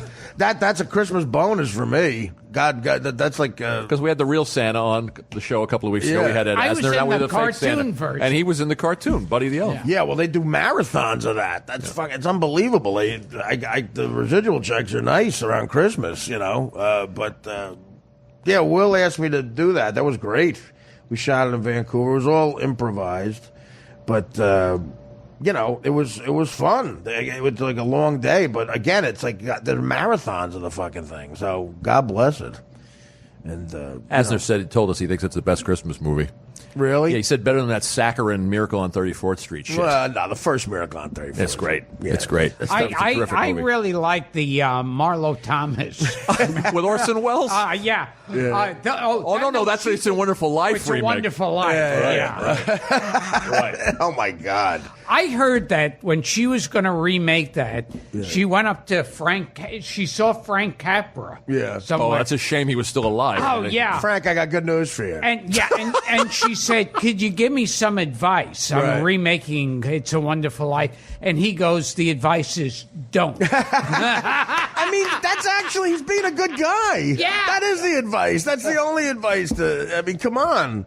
The funny thing about that movie, Elf, Will was in that fucking outfit, in that character the whole time, and I'm in my trailer trying to get that Santa outfit on, and he walks by. It's like 6 a.m. He's got the full wig, the hat like stapled to his head, and he's in that character. He walked by and just went, "Hi, Artie." At breakfast, he was like, "These eggs are good." He stayed as Buddy the Elf the entire lunch because I think he was afraid of losing that enthusiasm. I would have thrown myself off the Chrysler Building a weekend. That's commitment. You deserve that paycheck. Hi, Artie. Gilbert, I'm playing an elf. Who did you play in the cartoon version? I was the boss of the department store. Oh, okay. James Caan. Oh, well, James Caan's in the movie his boss. Yeah. Right, okay. And I was Sonny in the Godfather. You would have been great. James Caan on the set of Elf told me this joke. You might know this joke, but to hear James Caan tell it, he goes, "You're a comedian." He goes, "Here's a joke." He goes, "What's the worst thing a broad could hear after she blows Willie Nelson?" I said, "What?" He goes, "I'm not Willie Nelson." Right. But James Caan tone is perfect. I'm not Willie Nelson. I'll see you later. Tell Artie the one Marty Allen told us about the guy in the back seat with a girl. Marty Allen. 95. Well, he told us this, but he wouldn't say it on the air. Right. Because they're still afraid. He's like 500. Yeah, the old school guys. He's afraid of his image being Won't work tarnished. So he said, Marty Allen says, a guy picks up a girl, he takes him in his car. He takes the girl in his. A guy picks up a girl. He takes the girl in his car. They're making out really hot and heavy, and then she unzips him and starts sucking his dick. And he's getting really turned on, and he's rubbing her leg, and he rubs her thigh, and he reaches under her dress, and he finds a dick and balls, and he goes, "Hey, when you're through, we gotta talk." First of all, that would only help Marty Allen's image. Of course. Only hip him up. Hip him up. He should open and close with that. And, well, it's just like Larry Storch was in The Aristocrats, and when I said, hey, we were in a movie together, he was like denying being in The Aristocrats. Know who you are. Yeah. Suddenly, yeah. Try to pretend the whole movie doesn't exist. That's another level, Larry Storch. Yeah, there you go. F Troop. There's nothing on TV even close to as funny as F Troop. Oh, yeah. And, but sometimes they make an improvement, like the movie version of Car 54. Oh, God. Who's in that? Steve Martin and Albert Brooks? Rosie God. O'Donnell's in it. It was, of course. I think David Johansen. The guy from the New York Dolls? Yeah. He was Joey Ross. Of course he was. One of the wives was Rosie O'Donnell. Yeah, she's in it. And that guy from Scrubs who played the boss, that skinny guy, I forget his name. Zach Braff? Oh, no. You mean the tall John McGinley. Oh, John McGinley. John McGinley. Yeah. He was the Fred Gwynn. Yeah. And I love the original Car 54. I thought that's hysterical when I watch it. But I think it was John McGinley. It might not be. He was in Mother with Albert Brooks. Yeah. And I think it was him. And he's in his trailer, the little honey wagon he had before he shoots a scene. He said, Albert Brooks came in and said, listen, I understand that you're really good at improvising. And he, if you tell an actor that, like, yeah, I'm trained in it, but yeah, you get to think of anything off the cuff. Yeah. Anything off the cuff. You're just great at just right off the top of your head. You can make anything better. You can make the script better. And he goes, yeah, I am. He goes, well, on this, I'd like you to stick to the text. That is a flawless Albert Brooks impression. Do me a favor, don't change a goddamn thing. But that's so funny, baiting an actor, because any actor will go, yeah, actually, I am a good impression. Well, on this, I'd like you to stick to the text. It's complete contempt. I'm out of cards, Gil. What else you got? let's see. Oh, a character actor I like is that Jeffrey DeMunt. Jeffrey DeMunt. What? Yeah. See, that's a name I probably know the face. What is he? We'll dial him up for you. Yeah, he's in a lot of I stuff. like Josh Duhamel from Las Vegas. Jeffrey DeMunt. I'll find you, Jeffrey DeMunt. Oh, and there's That sounds familiar. Harris Yulin.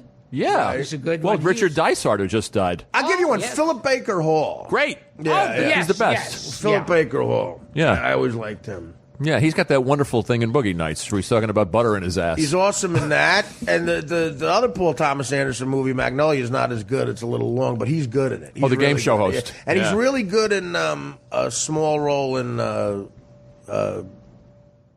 Talented Mr. Ripley. He plays the detective Right. there. What's that? Is that Jeffrey? Oh, okay. Jeffrey DeMunt. Sure. Yeah, he's Yeah. great. Yeah. Absolutely.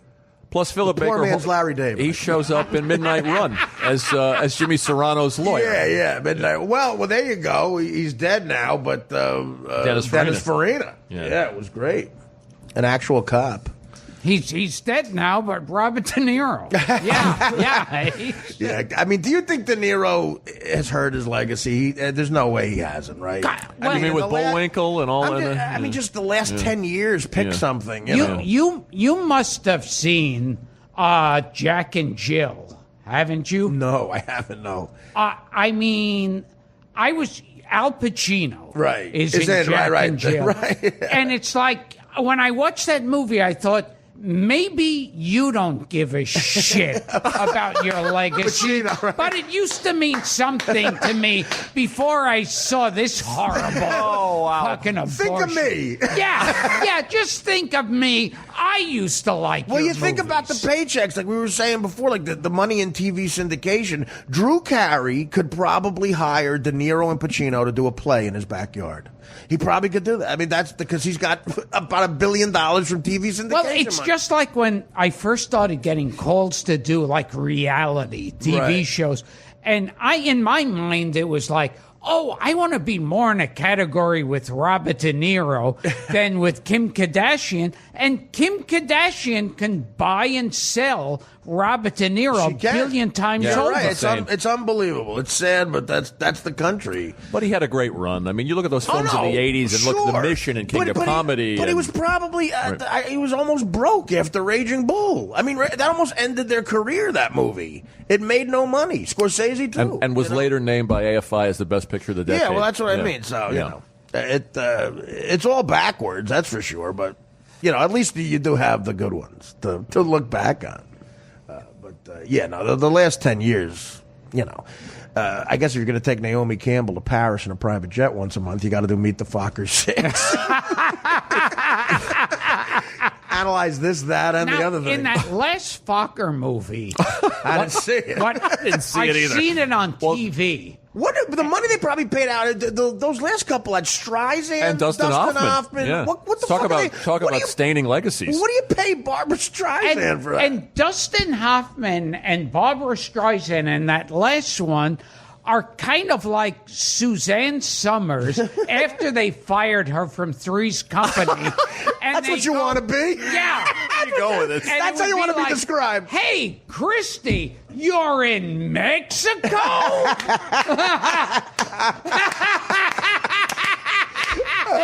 What is that bit? Cue What is Priscilla Barnes. What is that bit you used to do where you talked about they mistook Norman Fell for Hitler? For Kurt Waldheim. Kurt Waldheim. Waldheim. Prove you Norman Fell. Well, Joyce DeWitt was a consummate professor. That's the bit. Yes. That's the bit. Norman Fell's one of those guys, his name is a full sentence. There's a few guys like that. Norman Fell. Yeah. Wasn't the rest of that punchline John DeRitter had a likable John Ritter had a likable John Ritter had a likable vulnerability. Was a consummate professor. It was a real learning experience. my favorite bit. A learning experience. That and Ben Gazzara. The way John Ritter fell over an ottoman. Ben Gazzara. There Remember you go. Gilbert's Ben Gazzara bit? Talking about, yeah, sure. Yeah. I remember all that stuff. Those impressions. Gilbert Gottfried died today in his New York home. If a plane hit us right now, what would the article say? The parrot from Aladdin and the guy from Dirty Work died. Two guys who we think may have been on the Stern Show at one time, but we can't remember that far back. Two guys who claim they once met Howard Stern, but we don't believe it. There's no tape. There's no tape available to prove it. Two guys who were auditioning for the Black Honeymooners. Two. The voiceover, the radio version. Well, this is it. What we did here today is why we're not on the Howard Stern Show anymore. Yes. Will the podcast stain your legacy, Gilbert? That's what I want to know. I think this one will.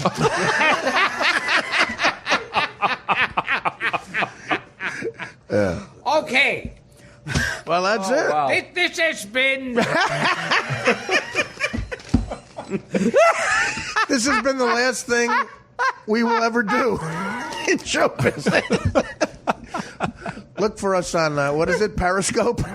We're streaming Artie, live. did you know that Gilbert knows the song that the ball players sing and bang the drum slowly? No. Yeah. Please excuse my tears, but I've been on the road to tribulation, and I find no consolation here.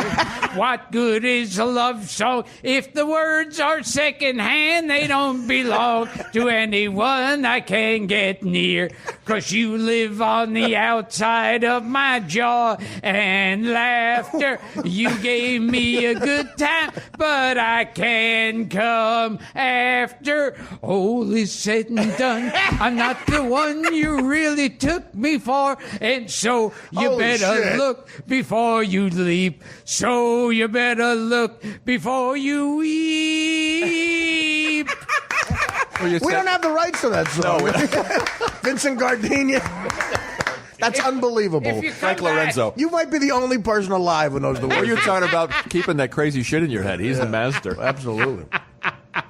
Oh, hi. This has been I'm Gilbert Gottfried. This has been Gilbert Gottfried's Amazing Colossal Podcast with my co-host Frank Santopadre, and not like you need this man's credits.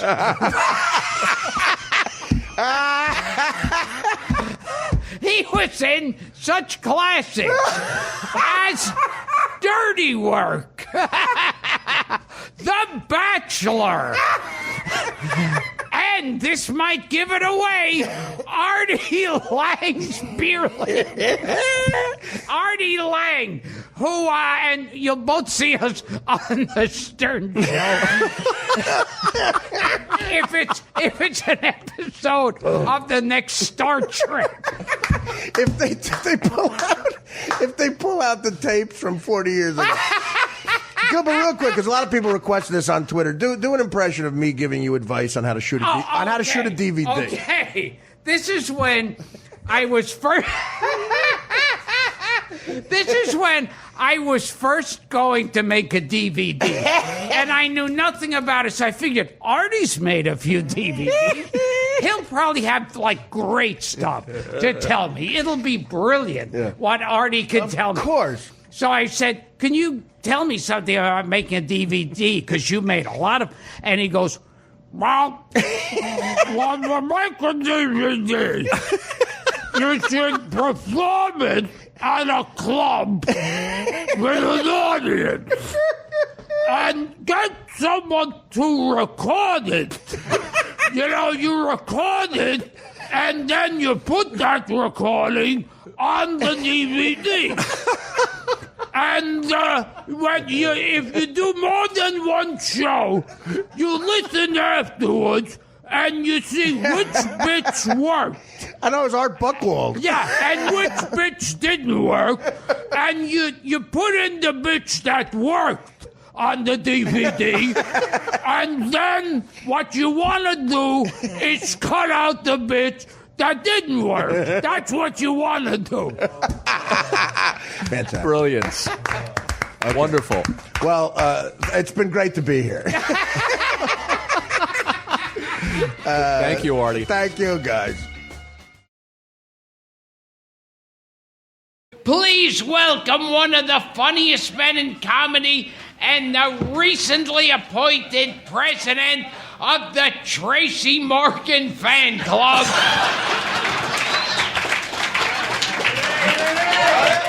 Our pal Artie Lange.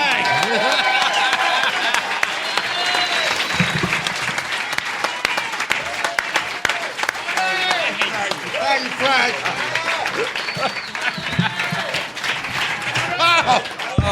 Wow! What an exciting intro that was. Yeah. Just a list of shit I've done. Yeah. So have you heard from Tracy? Yeah, he calls my machine once a day. And I got Walmart money. I saw Tracy's new house, and I want to say I'm happy for him, but if there's anybody here who drives for Walmart, I'll be on the turnpike. I'll be on the turnpike driving Gilbert home at 2 a.m. at exit 88. You can kill Gilbert, that's fine. As long as I stay alive. Was there any feedback or blowback or anything? I mean, we got You got blowback? Well, we got a ton of tweets, and I mean, it was tweets. Yeah, I mean, and yeah, Artie's bloated liver on Twitter was very. Well, the I heard from obese Witherspoon. The Village Voice review was pointed out your episode. They highlighted right. your episode. Well, so listen, come on. Obviously, a mark was made. I've always been a critic darling. But this is, this got voted best podcast, huh? By the Village Voice. Right. That's impressive because every human being has a podcast. Yes. You're were one in thrilled. 6 billion. But there is a tremendous lack of excitement in the room tonight. You announced this 6 weeks ago. There's like 80 people. What other person in comedy could mention they're going to be at Caroline 6 weeks earlier and immediately 80 people show up? There's more people in Aziz Ansari's dressing room. Well, we wanted it to be more intimate. Yeah, well, Yeah. me and you work better intimate. Yeah. This is like a Klan meeting. Run by a Jew. I'd like to read the minutes from last week. No, I don't know. I mean, the people always ask me, was I kicked out of show business for the Tracy Morgan thing? You have to be in something to be kicked out of it. When young comics ask me now how you get into comedy, I have no idea. I completely forget how I got into comedy, but I know how to get out of it. There's 3 words you just have to say in the right context, and that's comedy's ripcord. You'll be working at a deli on Monday. So it's good to be back here, and thank you for having me. Of Yeah. course. Yeah, of course. Okay. That was Artie Lange, ladies and gentlemen. We didn't say it was going to be a long visit. I should. You're a regular Johnny Carson. Real smooth. That's wild. Oh, that is. No, I should. There usually has to be a Howard story. Yeah. That gets. Okay. So we were doing the podcast. Right. And we were interviewing Howie Mandel. Okay. And we interviewed him backstage at America's Got Talent. Right. At Radio City Music. Yeah. And in his dressing room, and he was nice and fun, and Heidi Klum, who I don't know. Right. I was standing in her dressing room, and she was wearing just a bra. Yeah. And that was good. She's got to be your favorite German. Yeah. It's not wearing a Klemper, Gil?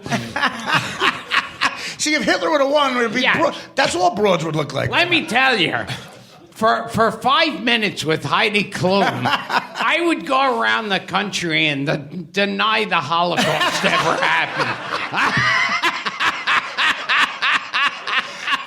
Do you think would she make you yell that out during sex? Like, say the Holocaust never happened. Who's Mengele? So anyway, Howie Mandel says to me, he goes, "Oh, stick around. Howard Stern's coming in." Right. And I said, "No, it's kind of awkward." And then I'm waiting I'm talking to someone at one end of the hallway. Right. And and then I hear Howie go, "Howard, we got a friend of yours here." See, but you haven't been on the show in a few years, so it's awkward. You don't know what. Yeah. Yeah. And so I step out in the hallway, and it's a long hallway, and he's at the other end, and I'm at this end, and it's like a Clint Eastwood spaghetti western. It's like kind of and neither one of us approaches the other. Wow. Yeah. Was there an awkward stare down? It was awkward, and like, imagine it was less comfortable than the Central Park jogger and the group of young black teenagers. That's very uncomfortable. Yeah. So it was kind of, it It made that look comfortable. Wow. Yeah. You're saying four black kids accused wrongly of beating a woman near death and being like arraigned in court was less awkward Yes. than you seeing Howard Stern. Yes. Well, that's well put. Yeah. You really weave a tale. Now, Gilbert and I used to get in a lot of trouble on the show when Gilbert would come in for the news. Back in the politically incorrect days, if you did a redneck accent, you could say anything you wanted to. If you were in a character or whatever, So Gilbert and I were in the news, and we were saying the N-word quite a bit. What episode was that? I'm trying to remember. That's like... It's the one where they try to get off the island. And so Howard got frustrated. He couldn't deal with it anymore. So he looked at me and Gilbert. It was like me and Gilbert were in school, and you can't look at each other. You're going to laugh. And Howard said, "Listen, enough. No more N-word. You can't say the N-word anymore. Yes. No more." And me and Gilbert said, "Okay, we're sorry." We put our heads down. And Robin was doing the news, so Howard said, "Okay, Robin, next story." And I swear to God, Robin said, "Spike Lee has a new movie out."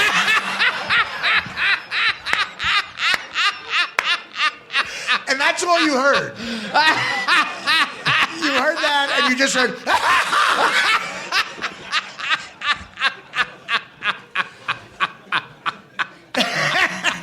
But we were in character. So you're here doing a podcast. How much do you make over this podcast? A fortune. It's big money. Big money. Big money. Yeah, I could tell the people working for you. I always tell people who work for Gilbert, they're all like mad because they don't get paid. Doesn't know what you're talking about, Artie. The photographer's been working for you for 6 months. She said she's down $2,000. Artie, not to take it back to Nazis, but you told us backstage that you had a subject that you found intriguing. People might know about this. This is a true story. New York Magazine held did a poll. They asked adults, like all the intellectuals that read New York Magazine, would you kill Hitler when he was a baby? A real, total, honest-to-God poll. Would you kill Hitler as a baby? And most people answered yes. And what do you think about that, Gilbert? I'm doing some quick math, and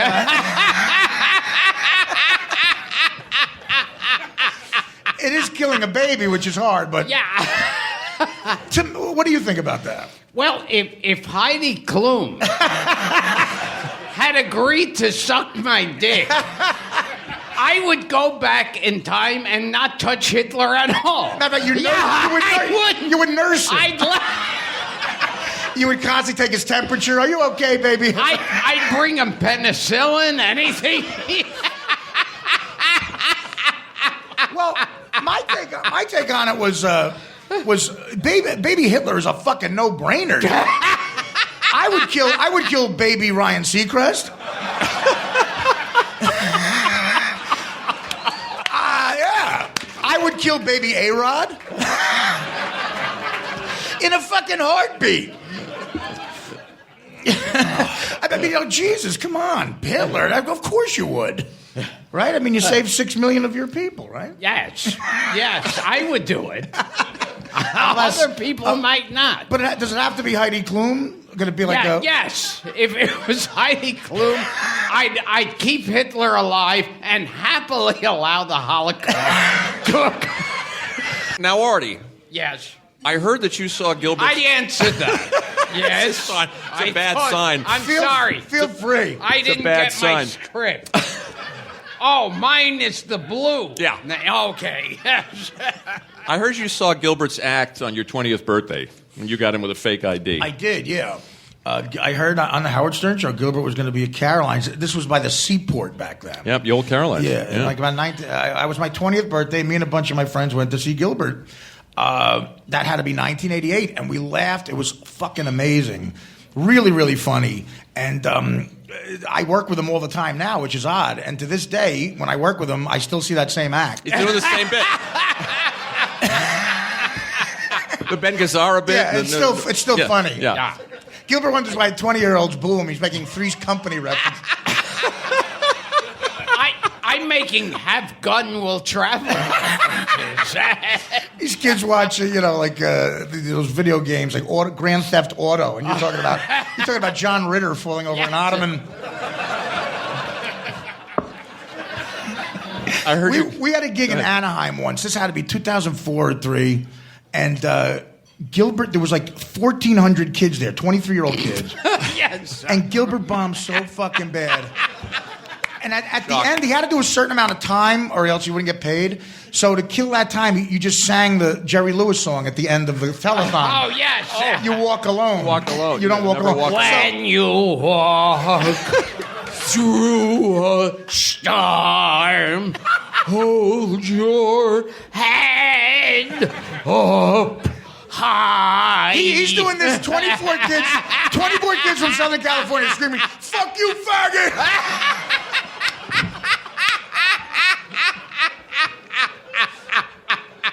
We hope you get muscular dystrophy.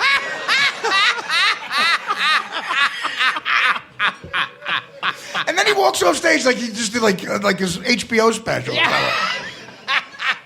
And what I remember is everyone, you and everybody else from the Stern Show were there, like Baba Booey was there. Yeah, and all of them. And when I walked the stage, the audience was booing me. Right, I remember.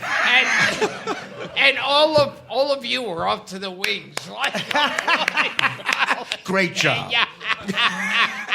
Show business is about being phony. Yeah. But that was the trip. You wonder how cheap Gilbert is. That was the trip when we got back home to New York. We were waiting for our bags, and I accidentally hit Gilbert's carry-on bag, and a bunch of creamers came out. A bunch of creamers from the diner game. Yeah. You never know when you're going to need 1,000 creamers. Can I tell the audience about Lily's science fair experiment? Oh, yes. Is your daughter Lily? Yes. This is Gilbert's lovely daughter, Lily, and I came over to the apartment the other night. We were recording a couple of mini episodes, and Gilbert's lovely wife, Dara, says, Lily's doing a science experiment. We're going to take 35-year-old toothpaste and see if it still has any life. And I said, where are you going to get 35-year-old toothpaste? And then I caught myself. Because he's been collecting it from hotels, from the road. Again, Gilbert has such beautiful kids, and you could tell they've never had a winter coat. I want to get more involved in your kid's life. I want to get them a winter coat. Yeah. Yeah. Going to the neighbor and asking for a cup of toothpaste. Is that true? So you would get toothpaste is on sale. So when it's on sale, I get them on you sale. hoard it. Yes. Okay. Yeah. I hoard it. Yeah. And you never use a cab. You walk all over the place, right? To save money. Yeah. No. It's for my heart. Well, you're actually the healthiest Jew on the planet. And that's stiff competition. If it's the healthy. Well, no, you are getting a little like your knees are knocking now. Like you look very. Oh yeah. Yeah. How is your health? Yeah. Oh well, I'll be dead before this podcast is over. I asked Gilbert if he was in Vietnam. You're the only guy who was 4F in your physical from a headshot.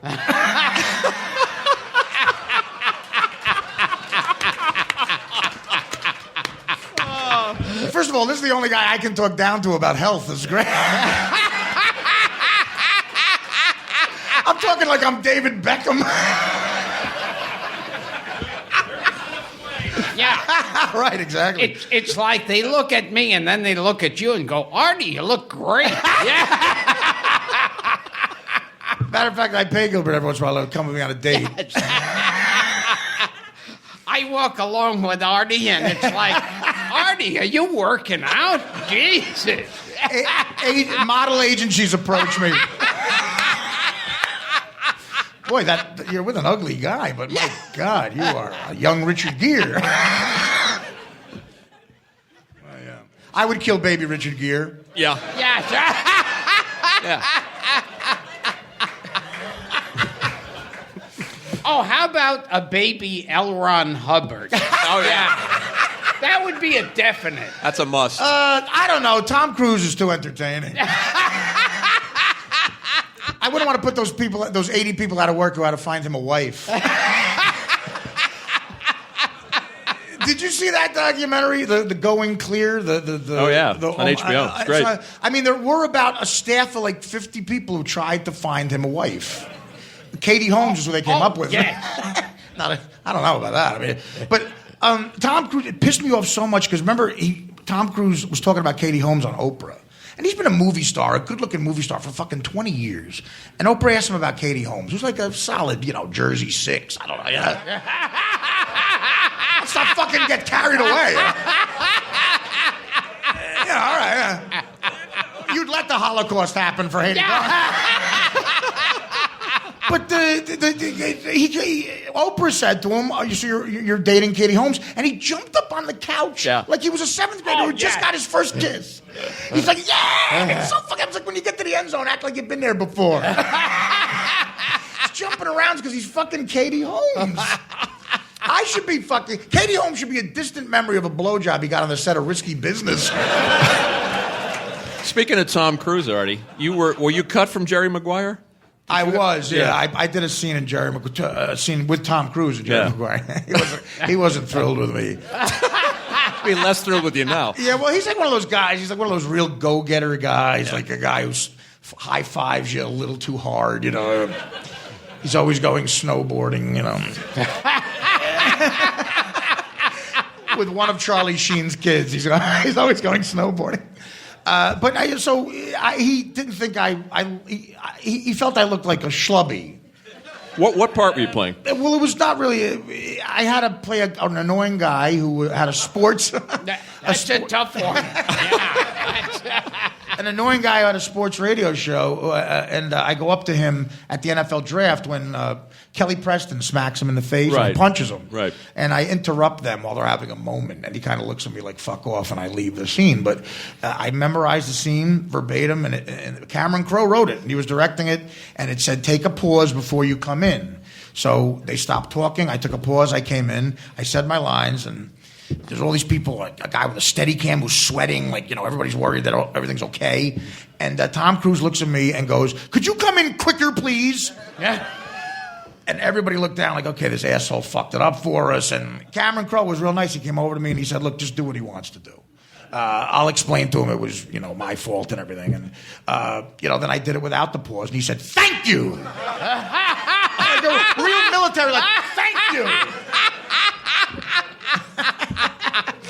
And I realized Kelly Preston is with John Travolta all day, and she's working with Tom Cruise. It's like I'm the first straight guy she saw.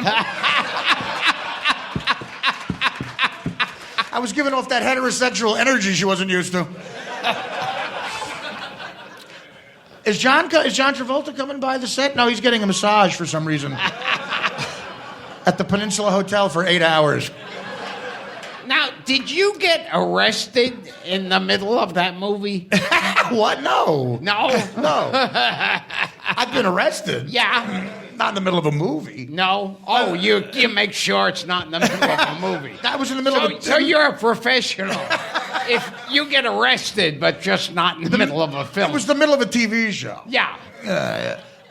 During a rehearsal for Mad TV, I got arrested for possession of cocaine. And I swing at a cop. And I always tell people, like black people always say, did you vote for Barack Obama? And I'm like, no. And they think I'm being racist. And I'm like, no, I can't vote. I'm a convicted felon. If you take a swing at a Los Angeles cop with an 8-ball of blow in your pocket, you can never vote again. Was there a story, Artie, about you leaving the set in pig makeup? Yeah. Was it Babe? Boy, this is your life, Artie Lange. Holy shit.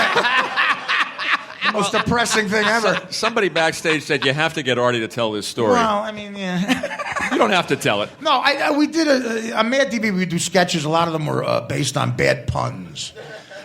In writers' meetings, we would yell out puns as a joke, and we'd end up doing the fucking sketch. Like, they told us Tori Spelling was going to be on the show once. They got her to guest star, and she was on Melrose Place at the time, so it was a big deal. And I yelled out, "Why don't we do the Tori Spelling bee?" And they said, "What would that be?" And we said, "Well, she would spell the word nepotism." Ah, it's funny. It's funny. And use it in a sentence by looking at the camera and going, I like nepotism. And they sent that to her, and I got in trouble for it. I said, that was a joke. I wouldn't. But instead of Dead Man Walking, I yelled out Ed McMahon Walking as a joke. They made me up as Ed McMahon, and I did the sketch. So we did a sketch called Babe Watch, which was Babe the Pig in Baywatch as a lifeguard. And for some reason, I played the pig. But the woman who did makeup on that show was a woman named Jen Ospinall. She was a Saturday Night Live alum of makeup, and she was great at prosthetics. She put 3 hours of prosthetics on me on location in Malibu. I had to get there at 4 a.m, and at the end, I looked like a fucking pig. I mean, I had a pig snout, like the ears. They put 6 pig teats on me because the joke was going to be I had a bikini top on each teeth. They said, all right, you got about a half an hour before we start shooting. Go in your little, your trailer. So I go in the trailer and I'm eating. They brought me breakfast, and I look at the mirror and I'm like, first of all, I can't get the food in my mouth, and secondly, I look at and it's a pig. I look like a pig eating, and I fucking lost it. I said, this is not why I got into show business. I freaked out. So I called my Coke dealer and I said, You got to get me cocaine. Otherwise, I'll never get through the day. So my Coke dealer was this guy. I had a contact in New York when I was struggling doing stand-up. And when I got out to L.A., I said, do you have any contacts in L.A.? And, of course, he did. And the guy he's dead now, but he was a Rastafarian guy. He was the coolest motherfucker I ever met in my life. You know the Dos Equis commercial, the coolest guy ever? That's what this guy was. Like, no matter what time of the day, like 9 a.m. on a Tuesday, he was at a party in a tuxedo. Like Harvey Keitel in Pulp Fiction. Always had broads around him, Corvettes, just like a cool motherfucker. And he was the best drug dealer ever. If anyone knows about drug dealers, they're never on time. They tell you they're going to be in Atlantic City. You get to Atlantic City, they're late. You call them, they go, nah, man, I'm in Delaware now. And you got to drive to Delaware. And but he would beat you to the place. Like he was fucking a good businessman. So I called him, and he was around the area of Malibu. I said, dude, I gotta get some blow. He goes, can you get to Duke's? It's a restaurant on the Pacific Coast Highway. Can you get to Duke's? And I said, yeah, I could do that. So he goes, meet me there in a half an hour. So I run out of my trailer, dressed like a pig in full pig. I grab my car keys, I bolt to my car, get in my car and drive away like a pig. And the assistant directors, it's their job to make sure that doesn't happen. That's their whole job. So they're yelling at me, Artie, where you going? Where you going? I do about 90 miles an hour on the Pacific Coast Highway towards Duke's. Now, I get to Duke's. He's fucking waiting for me there. I said, were you at brunch at Duke's? So I never told him what I did. I was afraid to tell him I was on a TV show. I kept that part, secret. He just knew I always had money on me. And I get out of the car. I approach this guy. Now, realize I forgot what I looked like,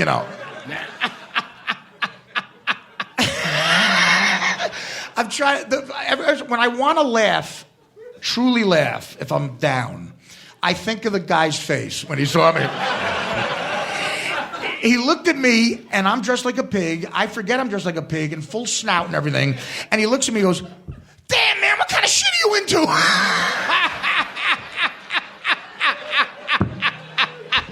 He must have thought I was at like an Eyes Wide Shut party with the masks. And I said, oh, no, I realized what he was looking at. I said, I'm on a TV show. I'm playing Babe the Pig, and he asked me about the sketch. I'm like, let's talk about this later. At my Kennedy Center Honors for Comedy, we'll talk about it. I'm sure they'll call you to say a few words. So he gives me the cocaine.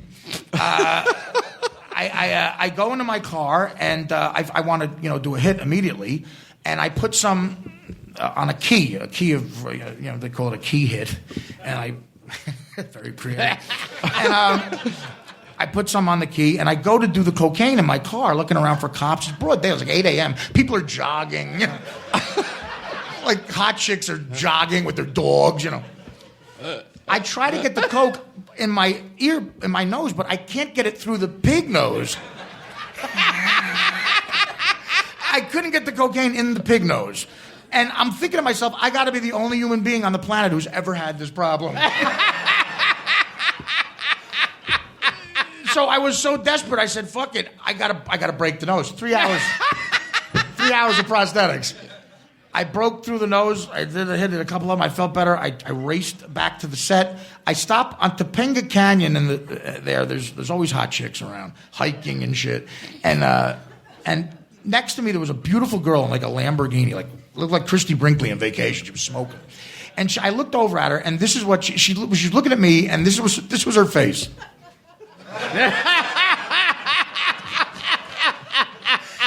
Because I did another key hit, and I realized she was looking at a pig doing cocaine.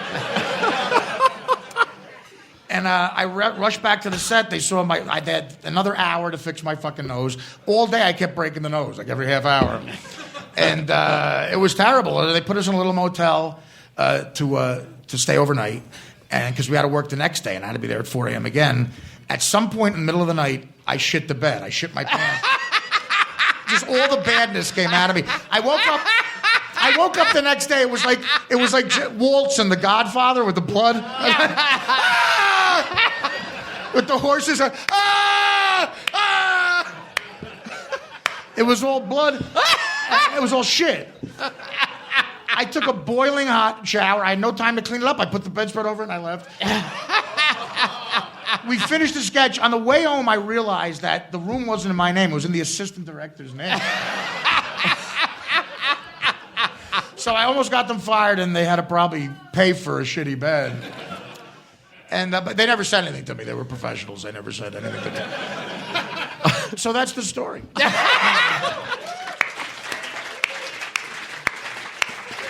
It's worth it. What... our first Godfather reference. You want to talk about some old movies? Sure, you're a movie guy. Absolutely, yeah. Oh, can you tell first? Uh-oh. This pales in comparison. I should have closed with the pig. Yeah. You got it. You can't. Tell the story about the time you twisted your ankle jogging. Yeah. You can't open with "I was shitting dressed as a pig." But I remember you telling me you were in your apartment with your girlfriend. Right. And you called your dealer. Right. And he was going to come over with some drugs. Yeah. And your girlfriend said to you, we should do something fun. We should go to Hawaii. Right. And you said to her, in a couple of minutes, I'm having Hawaii delivered here.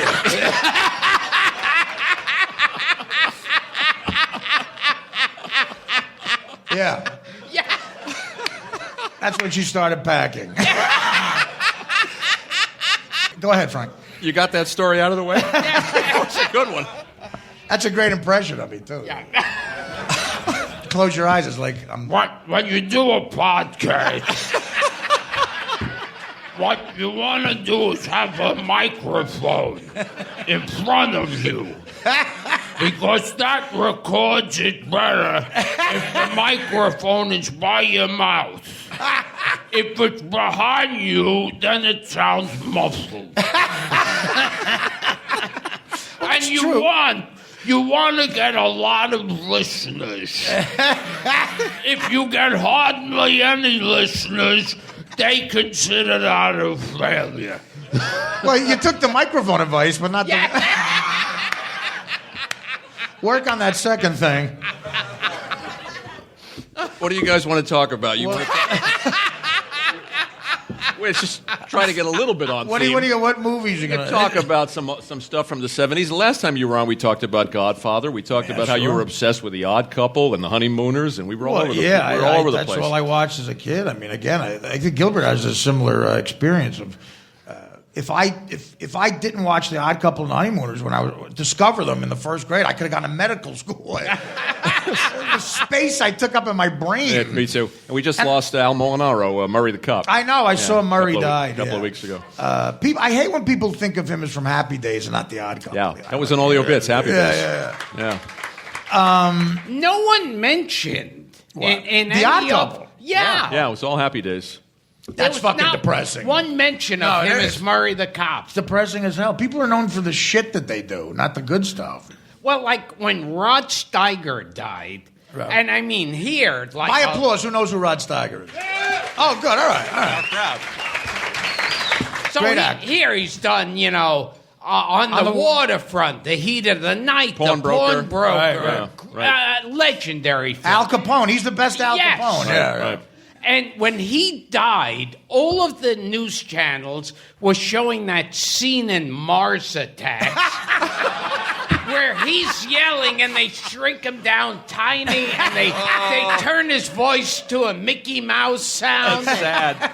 And I thought that's what. What would they show for you when you died? Is there tape of that gig in Anaheim? Yeah. Well, you got the parrot in Aladdin, right? Yeah. Oh, sure. What about that? Sure. And then you got the tweet about calling Koreans not. What'd you say about Korean? Japanese. There's the Jap where you call Japanese. Get it not, right. You said they're not human. That one. Yeah. There's that. Hot to trot. There's Aflac. Yeah. Yeah, there'd be Funky Monkey. Funky I Monkey. was in with What about Matthew Modine. the Bill Cosby episode? You're in the most watched Bill Cosby ever. Yeah. Yeah. Did he try to rape you? Did you see him? What do you mean try? That's how you got the part. Yeah. It was a big show. He But didn't what have did- to rape me what for did it. He wasn't there on a Thursday. Or something. Let me just fuck you in the ass and the part's yours, Gilbert. Ho! Let me stick my black dick in your little Jew asshole and it'll make you scream out, ho! That should be when you die. That's the bit. That's the obit. Remember, the thing that surprises me the most about the Bill Cosby story is how good he got at putting women to sleep. It was like he became an expert Vegas hypnotist or something. On 3, you're going to go to sleep. You're going to go to sleep. And you're asleep. And I'm not raping you. I'm not raping you. I'm not coming on your back. I'm not coming on your back. Oh, God. If you find cum on your shirt, that's Malcolm Jamal Warner. That's Malcolm Jamal Warner. And you're awake. You're awake. What did he tell you, though? He told you something about why... The assistant director told you why he wasn't there. Because he did something every Thursday. Oh, my God. This is a true story. Oh, my God. I don't know this story. Yeah. This story I heard from someone who worked on the series. That When you were dating Tempest Bledsoe. that there was a certain portion of the day set aside, like 3 o'clock or whatever, where he allegedly Please throw that in. where he gave he taught Asian models. He gave comedy lessons to Asian models. And this is why there are so many funny Asian models now. That's why in the 90s we saw so many funny Asian models. That is so specific. Yes. Who would say that with a straight face? Like he gives Asian models comedy lessons. What? You would tell somebody who works for you under no circumstances. Do you tell somebody, I give Asian models comedy lessons? See, but to prove it's true, just today a Chinese girl came over to me and said, "Hey, how's it going, lady? And you going As a matter of fact, that means Connie Chung used to sign off the news. This was weird. Now it makes sense. Connie Chung would sign off the World News Tonight by going, hey.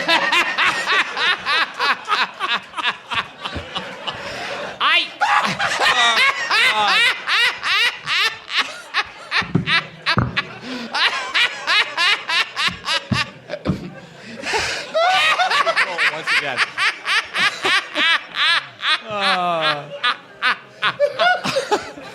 Connie Chung. That's the news. Hey, badaba. Hey, Alba Badooba.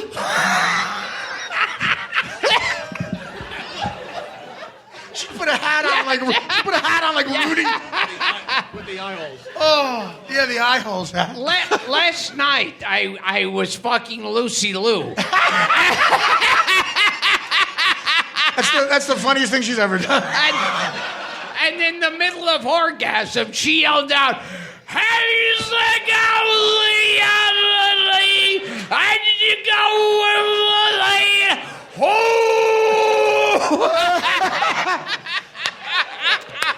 No, the local newswoman, Katie Tung. I used to fuck her. And when she orgasmed, she would yell out, "Jello bread pudding!"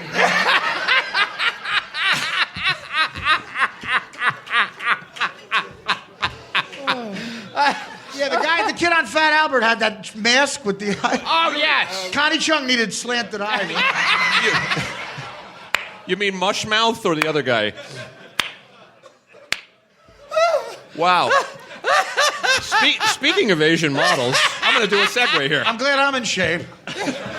You want to tell Artie who we've been pursuing to be on the show?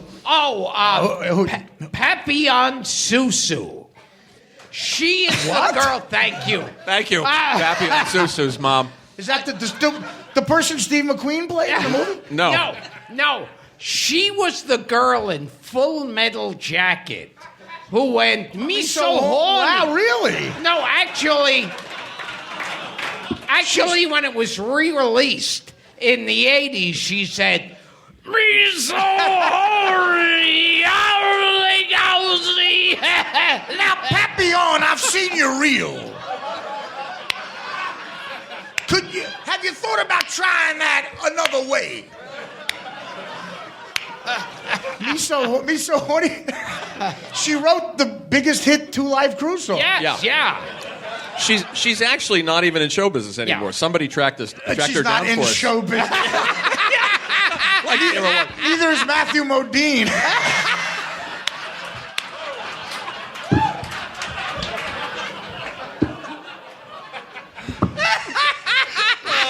Frank just seriously said, she's actually not in show business anymore.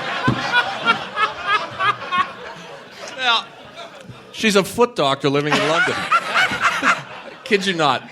Yeah, because we called her, and she said, I'm a foot doctor, and I'm taking the feet, and I'm looking at the toes. You got a fungal infection on your toes. Oh, boy. By any chance, are you so horny? I'm so horny I could go, Me so horny. Oh, that's fucking funny. You want to talk about some 70s mom movies? I feel like young people don't remember 70s movies anymore. They listen, already forgot them. You know, our show is, it's all that kind of arcane shit and old movies. A kid will come, it's flattering, but a kid will come up to me and say, my favorite movie of all time is Dirty Work. I go, you really should rent The Sting. Gilbert is not a fan of The Sting. Not a fan. Not a fan of The Sting. I didn't do it for me. Why? Yeah.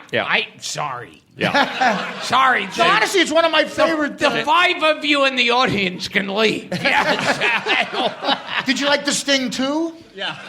Yes, with Jackie Gleason and Mac Davis. Right. Oliver Reed. And That's right. Terry Garr. Right. It's a classic. No, but why don't you? What you just didn't like The Sting? I never really got into those whole, scheme movies, and I always rooted You make for it sound like an episode of The Rockford Files. But yeah, I always rooted for the villain to win. You like Robert Shaw. Yeah. Yeah, you rooted for Robert Shaw's character. Oh, The yeah. Sting. What about his performance he's in that great. alone? Is like, Yeah. You're past posting, aren't you, Kelly?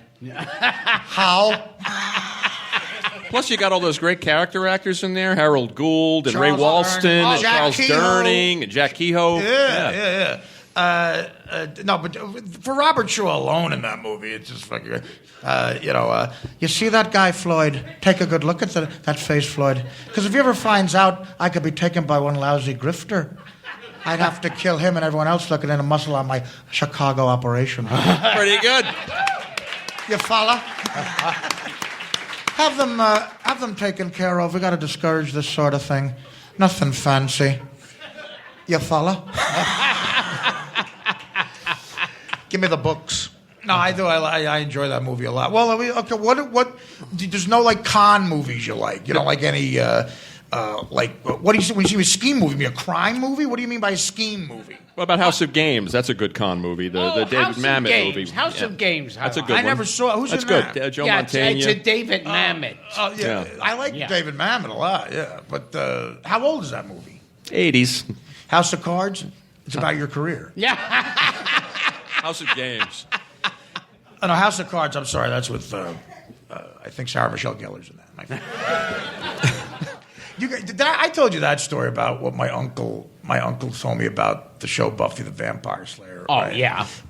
Did I ever tell you that? No, The I last don't know. 5 years of his life, he's an old Italian guy. It's the funniest thing I think a human being has ever said. Some of you might have heard me do it because I did it in my stand-up, but it's worth telling Gilbert here on the big podcast. The last 5 years of his life, he would eat mozzarella like an apple, just like eat it like And he watched nothing but 24 hours, 7 days a week. He watched TV, and his favorite show was Buffy the Vampire Slayer. And I got up the balls one day to ask him about. I said, Uncle Son, why do you like Buffy the Vampire Slayer? I go, what is that show about? And he looked at me dead serious, and he said, it's a Jew broad fights Draculas.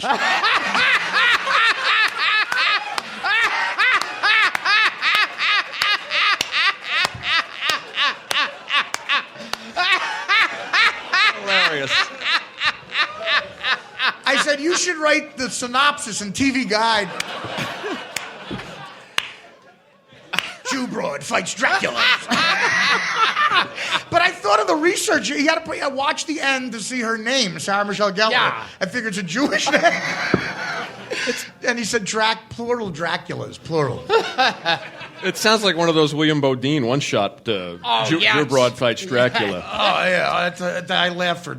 That's the only thing I've ever had a quote for my personal life I didn't have to change. For my stand-up, I said it as is, and I got to laugh. It was like ready. It was show ready. Yeah. But I liked like the 7-Ups. Remember that? Yeah. On my card. Right, yeah. You're like, well, that's the... How could you not like this thing? To me, it's the best script maybe ever written, too. Yeah. Didn't do it for... Oh, and I absolutely hate any of the Ocean's 11 movies. No, I do, too. Horrible. The Sinatra ones you could laugh at because they're goofing on everybody. Yeah. You could tell, like, Sinatra just yelling at the director. You could probably see it. But, yeah, the other ones are like, who needs to see those guys get laid in Vegas? But so you've been in all the Problem Child movies. Is that why you... So you think... Are they better than The Sting, you think? Yes. Even Problem Child 3, which no one saw. Have you turned down any Problem Child? No. I haven't turned down anything. Are you the only actor... Are you the only actor, even the Problem Child, that turned it down? Yeah, they got a different Problem Child. 3. Problem Child 3 was made for television. Didn't have the kid. Yeah. Didn't have John Ritter. Just you. Didn't have just me. Weren't you in the animated version, too? Oh, the Problem Child? Yeah. Yes. Oh, God, that was horrible. It was one of those cartoons that looked like a flip book where it has better animation. So what do you get paid for, like, the TV version? Do you give away your salary? Do you talk about money? Oh, yeah. Yes. Well, you're very tight with money. Yeah, yes. Yeah. Me? Well, what are you worth? You've saved every dime. Yeah. Have you fully spent your first check from SNL in 1980? I haven't fully spent my check from Chuckles in Long Island. I remember that place, Mineola, Long Island. Yeah. Yes. Oh, my God. Long gone. Yeah, that's gone. Oh, you guys from Mineola? All right. Yeah, Wow. Jericho Turnpike. Yeah, Yeah, that place didn't have too many dirtbags in the audience, man. That place was classic for drunk Met fans. Yeah, if you were bombing, you just had to say Wally Backman, and you got to fucking. What about some of these, Artie? Charlie Varick, Friends of Eddie Coyle, some other crime films from the 70s. Yeah, Friends of With Eddie Robert Coyle. Mitchum. What else? Robert Mitchum and Peter Boyle. Yeah. And Stephen Keats. Yeah, and I Alex think, Rocco. is in that. Yeah. Yeah. That's a TV film. No, it's a No, feature. no, I It's a never feature. saw it. Friends of Eddie Coyle. Oh, You gotta see very it. good. You got to see Oh, it. yeah? Yeah, it takes place in like New England. Yeah, it's very good. Point Blank, which we talked about on the show with Lee Marvin. You ever see Prime Cut with Lee Marvin and Gene Yes, Hackman? I've seen that. Not in a long time. That's a great one. My God. I just remember Lee Marvin as a kid. The first thing I remember about Lee Marvin was some woman was suing him. Oh, Michelle Triola. Yeah, yeah. Michelle. Yeah. And The I remember, palimony. Right. That's right. Yeah. One of the first, remember Dan Aykroyd used to do Jane, You Ignorant Slut? Yeah. Yeah. That was one of the first subjects of the Jane, You Ignorant Slut. They were talking about Lee Marvin. Jane, You Ignorant Slut. He called Michelle Triola a rapacious swamp sow. And dried up slunk meat. But that was like the first big divorce. Yeah. She took Yeah, him it for was a lot of money. First palimony case. Yeah. And I heard a story that Roger Ebert Right. was once sent to interview Lee Marvin at his pool, and Lee Marvin's there in a bathrobe and a bottle of scotch and a cigarette, and they have their little dog bouncing around there, and his wife, who had been out of town, just is coming back with her suitcase, and she says hello to everybody. And then she sees the dog has something in its mouth. Right. And she goes, "Oh, what's that in your mouth?" And she takes it, and it's a pair of women's underwear. Wow. And she goes, "These aren't mine." And Lee Marvin looks down at the dog and goes, "Bad dog." Oh, that's great. That's when guys were so much cooler. They were so much cooler back then. That's like a Sinatra. One of my favorite Sinatra stories. He was golfing with his manager, and his personal appearance agent called him up and gave the manager an offer for Sinatra. They're on the golf course, and it was like $75,000 to go sing for like an hour at some place in Arizona. And the manager said, "Can you want to do this on Sunday?" He goes, "How much?" And the guy yells back to Sinatra, $75,000. And Sinatra says, "Tell him I got that on me."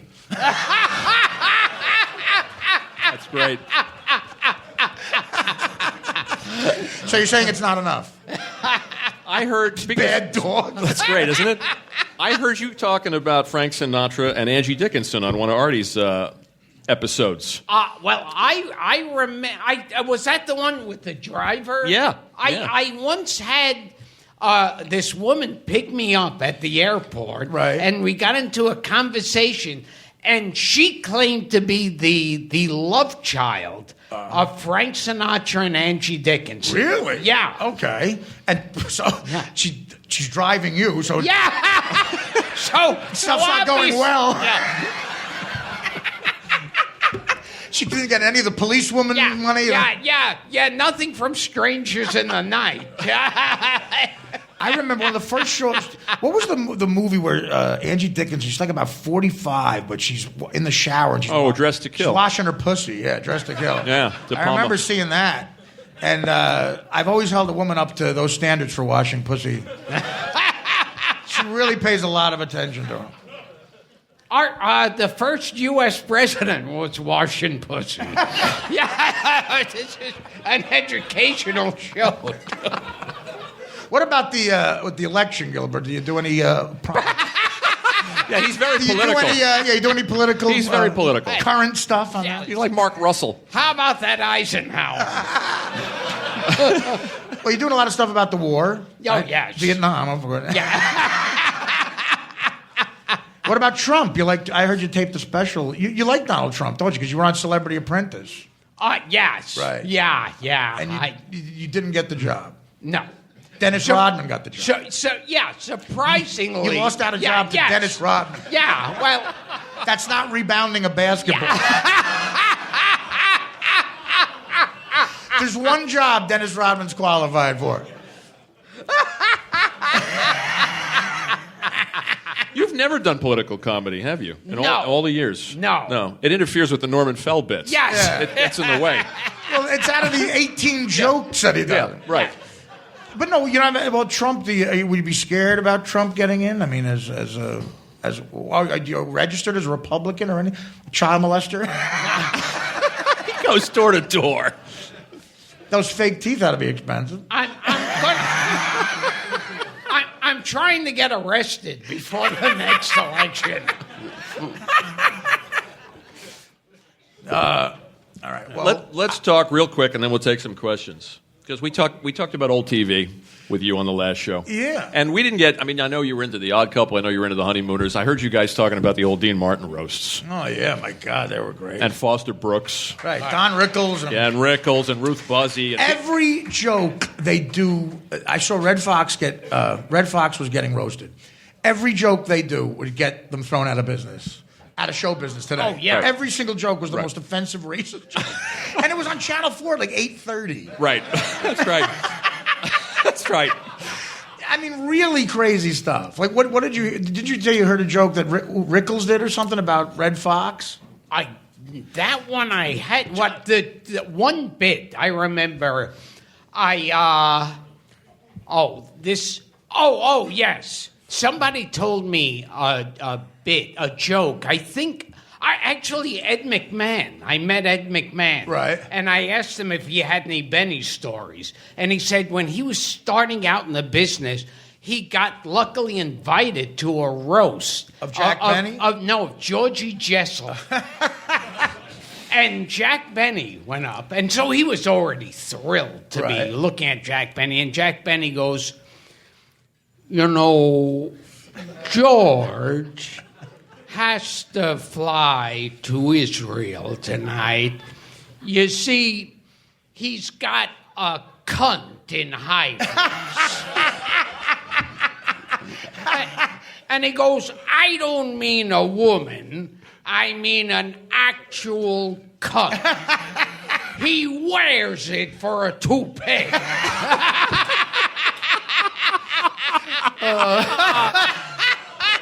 Anybody under 80 years old can beat the traffic at this one. You know what? Johnny Carson said this about Red Fox. He said, it's good to be roasting Red Fox because his ancestors came up with the idea of roasting people.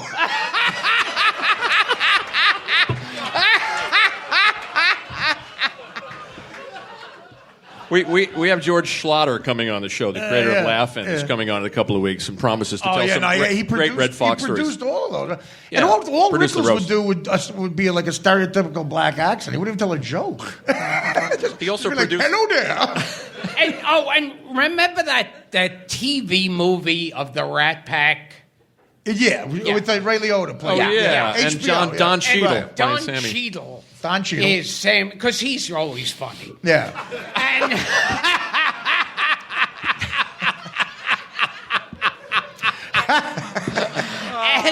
And they've got parts in there where it's like you see Dean Martin and Frank Sinatra do like a black joke. Right. And now it's now because it's a current film. Right. They zoom in for a close-up of Don Cheadle with tears in his eyes, looking downward, like so hurt by this. Yeah. And I'm thinking Sammy Davis was rich and getting loads of pussy. Yeah. He didn't mind the black Of joke. course not. Yeah. I think it was white pussy. No,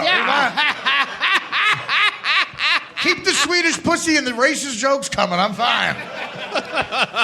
No, but there's nothing more politically correct than TV. TV commercials now. The only time in the last 20 years I saw a white guy rob a house was for a commercial for a burglar system. Yes, and it's a black guy protecting the house. It's always a black guy in an $800,000 house. Yes. And a white guy like from the 30s, like a Queens Irish guy going, where do you keep the dough? Yeah, no, those commercials are unbelievable. Or the beer, the Pepsi commercials during a football game. It's an Asian kid, a white kid, a black kid, a Spanish kid. They're all watching the game together. Yeah. Oh, yes. Like, where does that fucking happen? That's like the Google waiting room for fucking... Right, yeah. You guys were also talking about Billy Saluga on the old... Billy Saluga? Yeah, Ray J. Johnson on the old roast on your You show. could call me Ray. First of all, yeah, we you know the Ray J that Kim Kardashian blew? Our generation has a Ray J too. He's a white guy that talks like a black guy. You could call me Ray J. You can blow me now. Yeah, Ray his J was whole... on like the old the roast. Red Fox stuff. Yeah. He Yeah. built a lifetime career of like going out in kind of a zoot suit and a big hat. You guys and a remember cigar. Billy Saluga? That's can Ray call J. me Ray. Johnson? Well, you could call me Ray, or you could call me Jay, but you don't have to call me Johnson. That's the guy. And he built a career Right. on that. Absolutely. It was like Father Guido. Oh, It was yes, a similar kind of, yes. like a Well, but he was a one great persona. writer. Yeah, Don Novello. Yeah, great writer. Wrote a lot of stuff. But, Yeah. Ray J. Ray J. You could cover. I just realized that's the same name of the guy Kardashian blew. I forgot about that. We got to get Billy Saluga on the show. Oh, yes. Do one show with Billy What are and the Papillon odds? Susu. If he's alive, he's got to be in he's the alive. actor's home. No, How do you know he's alive? You're talking about he's alive. Like, I'm supposed to know he's alive? And He was 62 in 1978. I just met a Korean girl in a massage parlor, and as she was jerking me off, she said, well, you could call me Ray, or you could call me Jay, but you don't have to call me Johnson. Yeah. There's the promo. that was his act. That's going to bring in a lot of the young kids. I can see the review of the festival. The review of the festival, the Arts and Leisure section of the New York Times. Gottfried's Ray J impression set the tone for the classiest, smartest festival we've ever seen. Obviously, you haven't been listening to checking out our bookings. The Billy Saluga talk on the Gilbert Gottfried Colossal Podcast was hard to follow. Artie, he spent weeks tracking down a woman who was in the movie Ghost of Frankenstein for 5 minutes. Who did you did? Yeah. Janet Ann Gallo. Really? As a Yeah. child star. And as how'd a that child happen? actress. What, did you find her? Yes. got her. What happened? She was the little girl who's playing ball in Visaria, and these boys take the ball and throw it on a rooftop. Yeah. And Lon Chaney Jr. as the monster course he shows does. up, and he carries her up to the roof to find the ball. Wow. And she said on the show that she was a little, she was like 5 or something, and she used to play hide and go seek with Lon Chaney and Bela Lugosi. You jealous now? If we were playing a game show called Guess What Part of This Podcast Will Be Edited Out?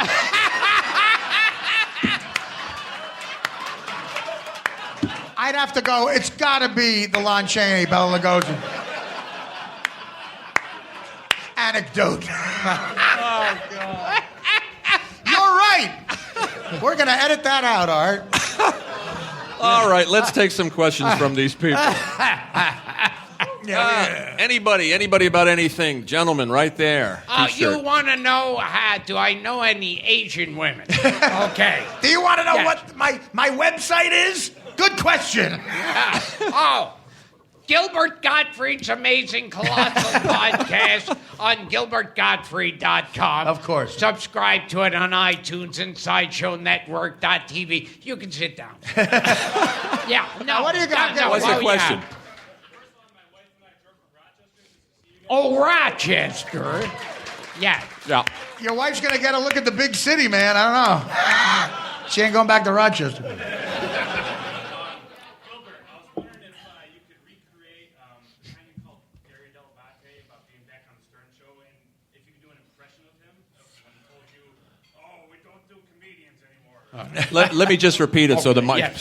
picks it up. You want him to do an impression of Gary Dell'Abate when You recently called him. Yeah. Thanks for giving a question we need a half-hour setup for, sir. We'll just show a 2-hour documentary on the lead up to your question. Yeah. Yeah, because we asked. So my wife called him and asked, "Is Gilbert banned Well, you have been from on the show for 4 years. Yeah, Right. so maybe I was a little suspicious. and he goes, "Oh no, nothing like that, nothing like that. We just don't use comedians on the show. We don't put comedians on the show. We don't." And I'm thinking, oh, that's an entertaining show. Well, that morning, Chelsea Handler was on. Oh, yes. Yeah. But then I realized that probably means they don't consider her a comedian. Because no comedians do. And we were talking about her because she was on that Ancestry.com show. Right. And they found out, like, her father was a Nazi. Right. I would kill baby Father Handler. Nice callback. Did that I would answer your kill question? baby Chelsea Handler. The gentleman there in the white T-shirt, sir. What's the funniest film each of you have seen, Artie and Gilbert? Well, having made several of them, I know the old standards for me are Take the Money and Run. The first Woody Allen movie's got That's great. It's got 4 million jokes in it. Of course, then he married his daughter. But by the way, I saw Sun Yi and she said, "I'm marrying my." He said, I'm marrying Woody Allen, and he's gonna put me in the van, stick his dick in my I married the one Asian broad who fucked Bill Cosby. So take the money Take and the run. money and run an Animal House. An Animal I guess. House. If I had to choose 2, I guess. That's good. My favorite comedy would have to be House Guest with Sinbad. Yeah. House guest with Sinbad. Anything with Sinbad. Anything. Anything with Sinbad. That was such a horrible movie. House Party with Belle Biv DeVoe. Oh. What's the one that has all the McDonald's product placement? That's in it? House House Guest. Guest, yeah. Yeah. Schindler's List was funny. And like, This gentleman right here in the stripes. Yeah, I just want to ask you both. Who is the funniest individual celebrity you've met? Who is the funniest individual celebrity you've both met? Gil, you can go first. funny. Go ahead. The funniest individual. What do you mean, like individual funny to celebrity. laugh at or with? Like we think he's funny. You mean comedic, someone who makes them laugh. Okay, go ahead, Gilbert. Who is that? Let's see. Paul Reiser. Yeah. Yakov Smirnoff. Because I'll never forget. You're gonna get your own theater in Branson, Missouri, without being funny. Because he said to me, you know, in America, you sit at table. In Russia, table sits at you. What a country! I got a modern day Yakov joke. Oh, okay, let's hear it. In America, you're men afraid of gluten. In Russia, we afraid of Putin. That's very good. I don't know. Well, Gilbert's mine. You've got to be mine. You're one of the funniest guys I've ever met. Yeah. Thank you. That part's staying in the show. Celebrity. He said celebrity. The funniest line of the show was said by an audience member. This gentleman right here. My question's for Artie Lange. I'm considering losing weight. How do I do You're considering losing weight. How do you do it, Artie? There's a chick that could help you. My trainer, she's a girl, Crystal Meth.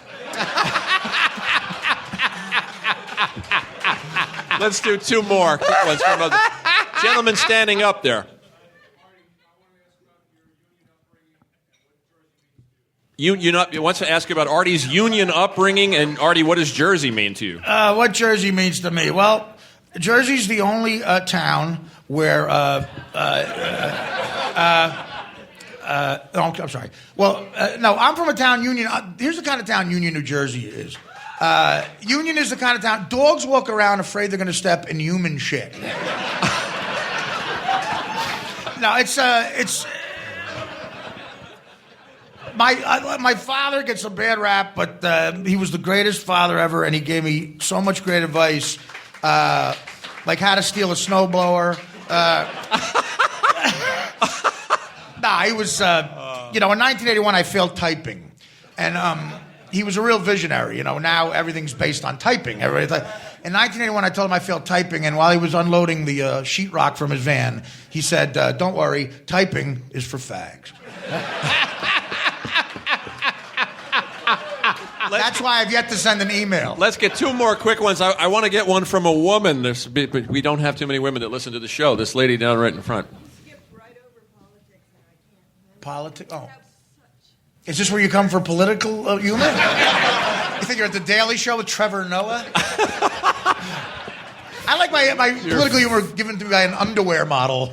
What's the question? Well, we've got Trump, we've got all these characters, and you mentioned it, Artie, and you skipped right past it. He doesn't do politics. Well, no, I think Trump is a comedian. Of course I want him to win.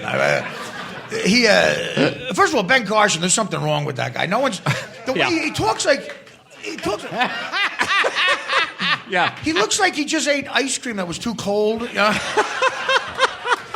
like did a line of like pharmaceutical grade cocaine.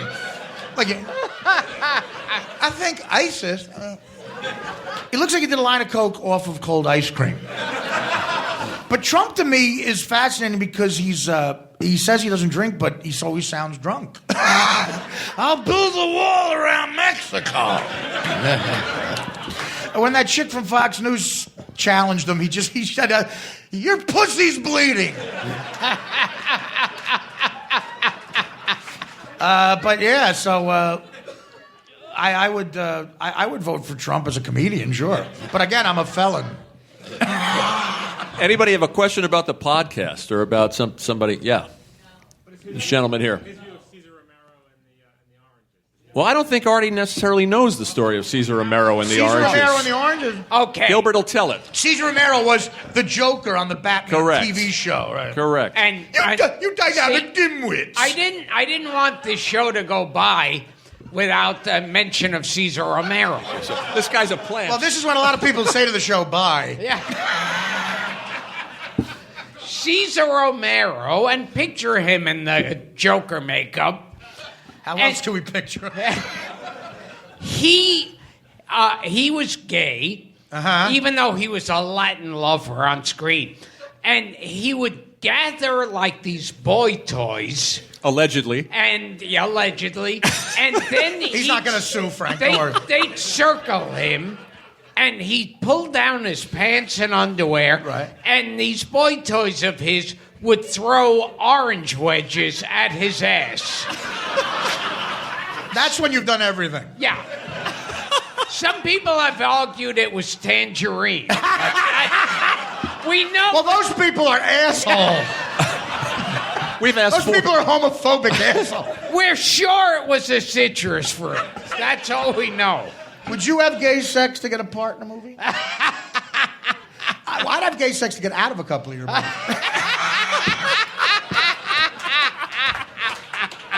We got to go. They're doing a live girl code. I don't think we can top that. Thank you guys for coming out. Thanks for being here.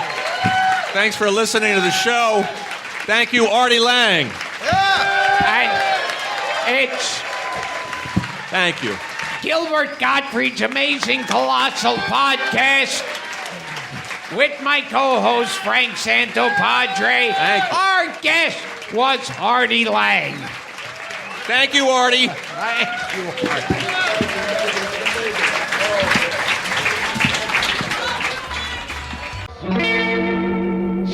Okay.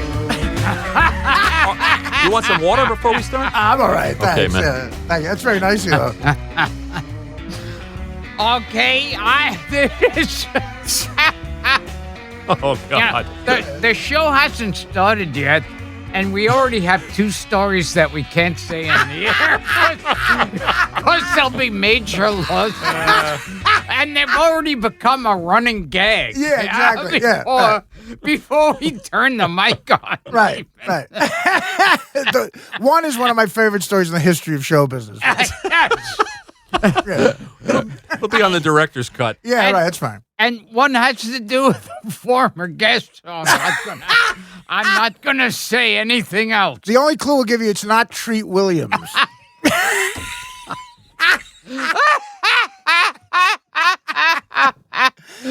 Was it Bill Macy? Oh, I got a great Bill Macy story. Oh, though. okay. Okay. The guy from Maud? Do you want to do an intro or no? You He's going to do an intro. You want to tell people okay. who's on I'll the give you show? the Bill Macy. Okay. It's Artie Lange. Okay. This is Gilbert Gottfried's amazing colossal podcast. Good night. This is the last show ever. And I'm here with my co-host, Frank Santopadre. What's up, Frank? Hi, Artie. How you doing, pal? Hi, pal. Good to see you. Is that timer on your phone the time of me and Gilbert's career? And my own. Time left? Time left 59 minutes. Yeah. It's like the hourglass in The Wizard of Oz. Shooting around like the space shuttle. It's going by that quick.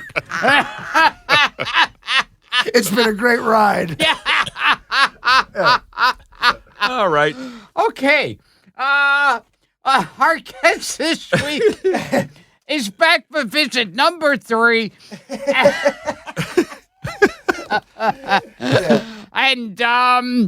And we couldn't believe he made it here. I consider for old time's sake not showing up. Yes. We were having a discussion. Do you really think he'll be here? You lost that bet. Yeah. I somehow offended Anthony Cumia. They said, "Oh, you're too out of control for the Anthony Cumia show." Oh, jeez. It's like getting kicked out of a Klan meeting, which I've done, by the way. All right, try to get through it, Gil. Go ahead, Gil. Okay. Everything's fine. We got 53 minutes left. He's an actor, radio personality, podcaster, best-selling author. It's true. And one of the most popular and beloved stand-up comedians in the world.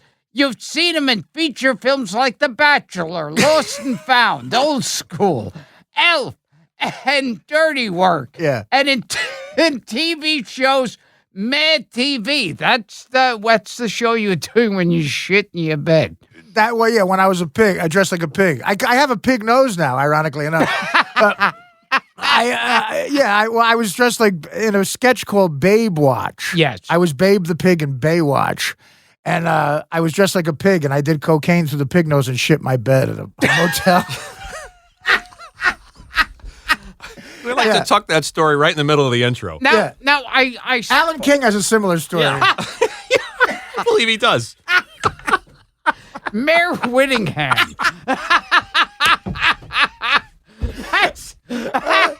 That's her go-to story. Oh, Lord. When What she other does podcast has mentioned Mayor Whittingham? Ever. Mayor Whittingham's the technology that created podcast started long after her career was horribly over. No podcast has ever said Mayor Whittingham.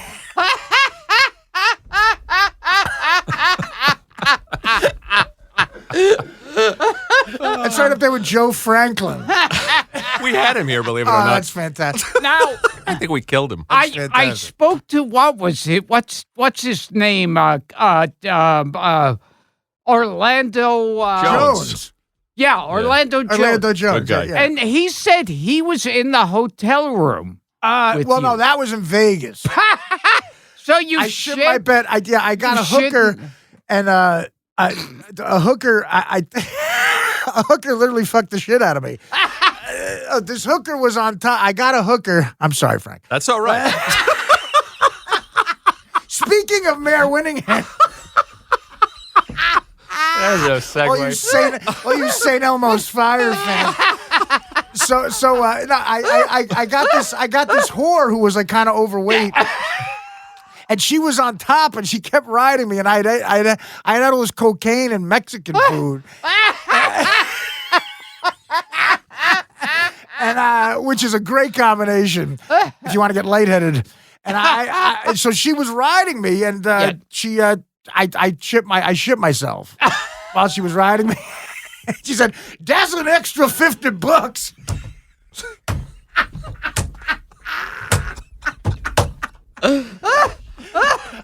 The greatest. So that's that story. And Orlando was in the other. Okay. Yeah, he was a double bed. Like Ricky and Lucy. Orlando and I could be on the same bed unless one of us had one foot on the floor. So that's one of the more embarrassing stories. Good guy, Orlando. By Orlando the way. Jones was my roommate. He was my roommate in L.A. And because this is a show business show, do you think that same thing? do you think that same story ever happened to Spencer Tracy? Once when Katharine Hepburn was a little heavy. Mine was also an African queen. He's quick. Spencer, you old poot. Spencer, you old poot. Are you going to try to get through the rest By of the that? way, it looks like Katharine Hepburn took some Ritalin and cut your hair. Looks like Michael J. Fox shaved you.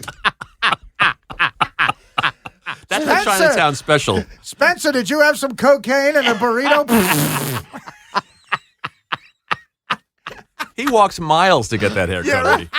Chinatown. Yeah, he walks miles to get everything. Gilbert walked to Montreal to the festival. Okay. I'm sure people know who's here now. Yeah, I think Artie's lying. Yeah. We're going to plug the books and everything, Artie. That's fantastic. No, I think a lot of people right now are listening and going, is that Diane Wiest? First of all, a lot of people are not listening. That's the first line. Diane Wiest. Second of all, yeah. Wow. I think I had a Diane Wiest infection once.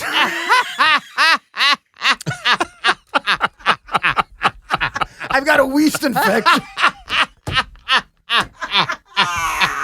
A Diane Wiest infection. It comes from doing 2 Woody Allen movies. Do you have a question to ask this man, Gil? Good.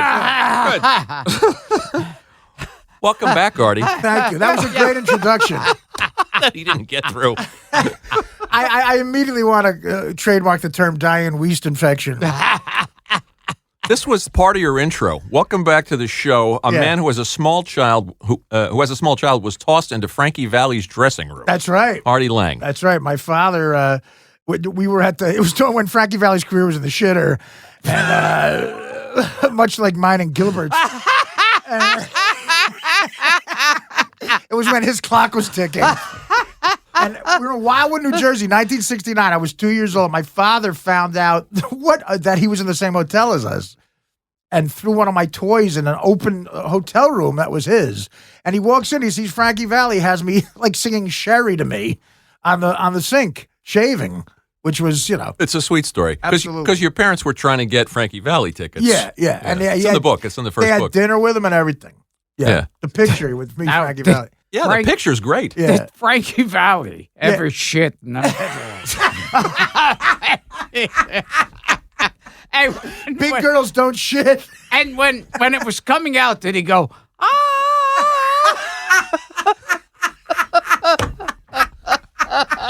can see him. I can take the night off. Big girls don't shit. This is great. I'm going to go in the booth and join Darren Frank. Yeah. I did want to say before it gets completely I never saw out of Frankie Valli shit himself. The book, the Too Fat to Fish book, is very sweet. And there's a lot of great stories about your mom and pop in there, and people should buy it and read it to see another It's side been out of you. for 12 years. I know, but what the hell? Yeah. We can move some old books. Absolutely. No, I say I've written 3 books, and I say them much. It's the same like with Godfather 1, 2, and 3. If you buy all 3 of those DVDs, it's perfect for a party because you could watch 1 and 2 and do coke off of 3.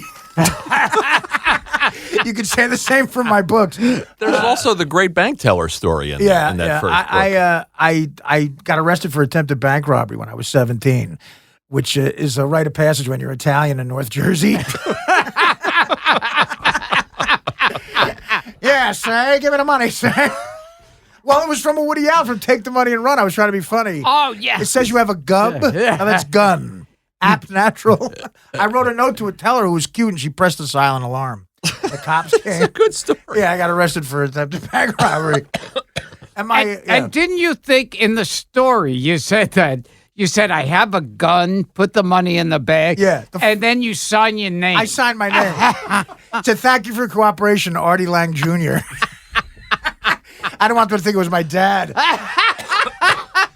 Yeah, the first line was, I have a gun. And a judge read that back to me in the courtroom for like an hour. In front of all these juvenile delinquents in the courtroom. Like in juvenile court, you can, the rest of the courtroom hears your shit. So he goes, Mr. Lang, let me read something to you. I have a gun. Put $50,000 into a bag. She went to give me the money. And didn't the SWAT team show up at the house of the girl you were seeing? Well, the girl, my girlfriend, at the time was 18. I was 17. And she had an account at the bank. I didn't. So right after we left, the whole SWAT team showed up at her house. Christ. Yeah. A good story. That ruins a relationship. Has that happened with you and Daria? It's Zanies. They want the money back.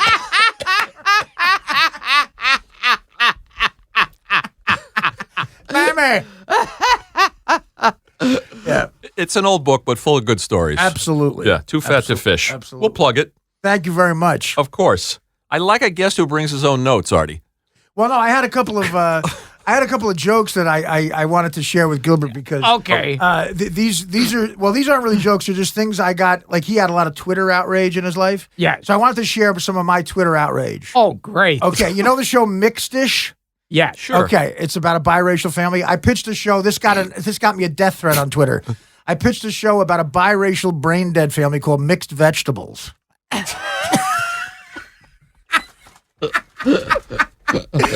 A woman told me her son was brain dead. I said, then don't tell her the joke. An animated whale with cancer, a movie called Finding Chemo. So have you seen The Irishman yet? So what is that the Scorsese movie? Yeah. I know you're a Scorsese guy. I know I haven't seen. Is that out? I think they've been screenings, certainly. Oh, okay. Yeah. They went back to that well, the gangster well. Yeah. Yeah, But the reviews have been through the roof. Oh, yeah? Okay. So- I know I'm dying. Anything with Scorsese, sure. What did you think of what he said about superhero movies? Did you hear that? What was that? They're all just They're ruining not cinema. Yeah. They're amusement park rides. Yeah, I mean, it's like they just keep telling the same fucking story over and over. How many times are you going to tell that Batman story? I don't give a shit. Or the Joker? At How least many 6 times more. how many times are you going to hear about the Joker? He fell in some acid. and he, I don't know, he's a serial killer. Well, after Caesar Romero, we were fine with that. The dynamic dimwits. Did you see that? I mean, they keep going back to Superman. Yeah, and Coppola too. They both came out against. Well, yeah, I mean, listen, I understand their point. Yeah. How many fucking the Avengers? It's all the same shit. We get it. I think they did. Legos were Batman, right? They did. They made a Legos. Batman Lego movie. Yeah, for sure. Now, how about an Italian Batman with Dagos? Outrageous. Now, I heard, someone told me a story. You heard? About what, with your nose, Yeah. how it happened. Well, it happened a few ways. Okay. 30 years of snorting drugs is the first way. Okay, that's one. Yeah. Another way is a bookie who I owed money to punched me in the face. Another way is I was with another hooker, not the same whore that I shot myself with, another one. And she cut up. We were. This is the one I heard. Okay. Yeah, okay. That's why I'm closing with it. I was in a hotel room in St. Louis. Yes. The Four Seasons. But so Gilbert can relate. I was at the Motel 6. Right, exactly. Doesn't know from the Four Seasons. I was at the Least Western. That's an orchestral piece. The Gilbert, worst the Four Western. Did you see the documentary? The Gilbert doc? I'm in it. Yeah, Oh, you're in it. That's right. You're in it. What the hell am I thinking? That's the only movie. And I think your nose was bleeding in that It one. was, sure, of course. Yeah. But tell us, you were with a hooker. Who directed that? Martin Borsese? The Gilbert documentary, directed by Francis Ford Coppola. So I'm in a hotel room with a hooker. We all have a story like this, right? In St. Louis. Yes. And we were snorting pills. We were snorting oxycodons. You have to crush them up really fine to snort them. So I'm in the shower, and I come out like Jackie Gleason in a robe with this hook. I want what I want. Either you have a motorboat with 2 propellers, or I'll go Somewhere else. Oh, that's good oxycodone. Hello, oxycodone. This oxycodone's the greatest oxycodone in the world. Good night, everybody. I said to the hooker, do you mind if I punch you to the moon?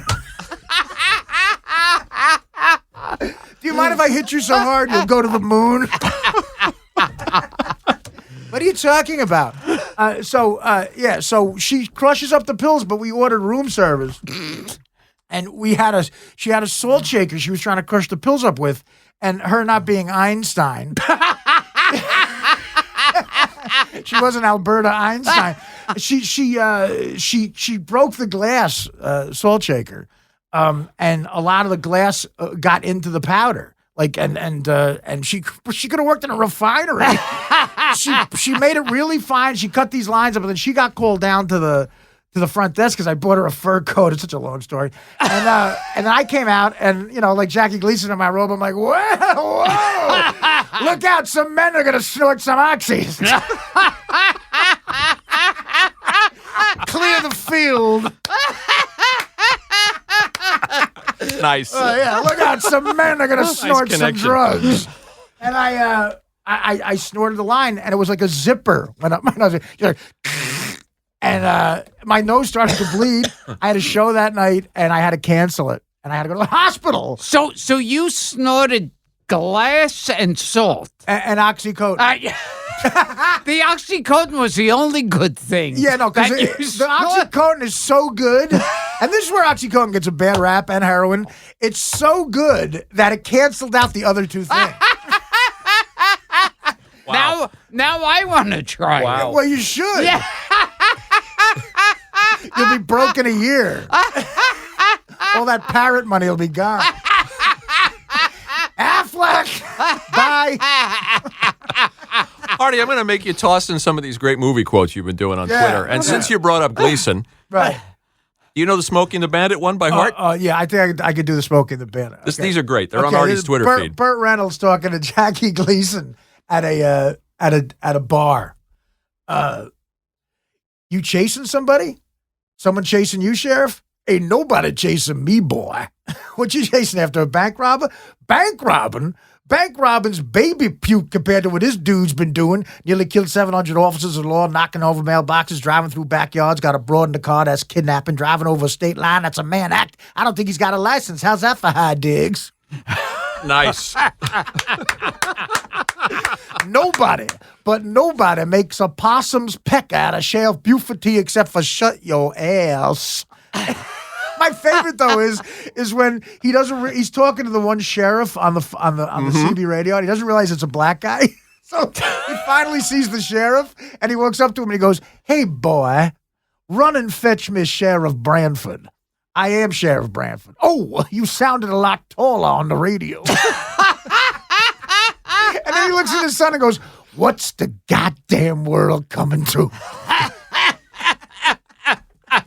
Nicely done. Jackie Gleason in that movie is terrific. actually underrated. Terrific in that movie. He should have got an Oscar for that. He was nominated for The Hustler. Yes. I'd love to remake that movie. Yes. Yeah. What's that movie that you like that he's in that we talked about? Is it Leeson? Soldier in the Rain? No, I The one like with- him yeah, in The he's good. Hustler. Yeah. He great got in The Hustler. nominated for that. Yeah. He got nominated for The Hustler. Yeah. He's unbelievable. Yeah. Good Because he can actor. really shoot pool.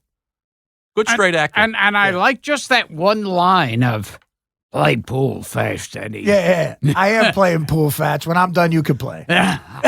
we talked about this last time that Friedkin briefly considered him for Popeye Doyle. Oh, wow, that would have been great. Yeah. That would have been Well, awesome. I don't know what went wrong with that. And they considered Peter Boyle, who didn't want to do it because he had already made Oh, Joe. Peter Boyle, yeah, And people yeah. were screaming at him on the street. I love Peter Boyle. Yeah. I love Peter Boyle. Also great. Okay, here, now I can ask you a question and attach it to movies. Go ahead. Now, okay, you are in rehab. Is it anything at all like in movies like Frank Sinatra? No. And yeah. In Frank what? Sinatra's not Man with a Man golden Man with arm? the golden There's arm. no one who looks like Frank Sinatra in Rehab. Or Sandra Bullock. There's no one who looks like Ronan Farrow in it. No. Yeah, 28 Days with Sandra Bullock. No. First of all, I love all the hot chicks that are in the, Yes, in the Rehab. yes. I was the hottest human being in the Rehab. I was easily the best-looking human being, including the women in the fucking Rehab. All right? Yeah, Sandra Bullock. There's a lot of Sandra Bullocks going to state-run rehabs, eating 4-month-old Rice Krispies. Yeah, that's what they're fucking doing. I don't. That movie really pisses me off because it's like it's hot chick after hot chick, and a lot of these chicks are crystal meth addicts, and if you want to go from Denise Richards to Keith Richards in a month, smoke crystal meth. I mean, meth is like you're just up for 18 straight weeks. You get bags under your eyes. No, the movies that haven't come. I want to do a real rehab movie. The problem is no one watching because there's no one good looking in it. There's no leading person in it. Everyone looks like a little more like the cast of Cuckoo's Nest. Yeah. More like A little shaved. more like, no one's even as good looking as the chief. No one's as good looking as the guy who played Ignatowski. And Christopher which are Lloyd. the drugs Danny DeVito would be like David Beckham. The other guy, Billy Bibbit. Yeah. Oh, Yeah, yes, Brad yes. Yeah, that Brad Pitt. And all the drugs that rot your teeth out. Oh, absolutely. Yeah. Absolutely. No, I mean, everybody looks like, they grew up in Bayonne because they did. So you don't think Sandra Bullock? No, is I never saw any junkie? Sandra Bullock types in the Rehab. No. No, There's no young Lola Falana. Lola Falana. Bless your heart. Oh, yeah. There's no one who could have been in a Fantasy Island episode. Except Tattoo. So you never saw Charlize Theron? Only when the way she looks in Monster. Yeah. No, not Charlize Theron. Yeah. Charlie Tillis. Mel Tillis. Nobody even close. That's the biggest. I mean, because obviously Hollywood likes to put all good-looking people in movies. Is why Gilbert does a lot of cartoons.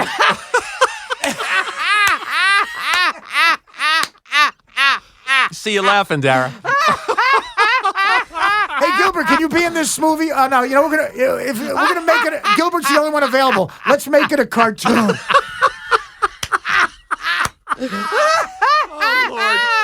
Can John Stamos play the parrot? No. The only one available is Gilbert Gottfried. Let's spend the extra $50 million to animate the movie.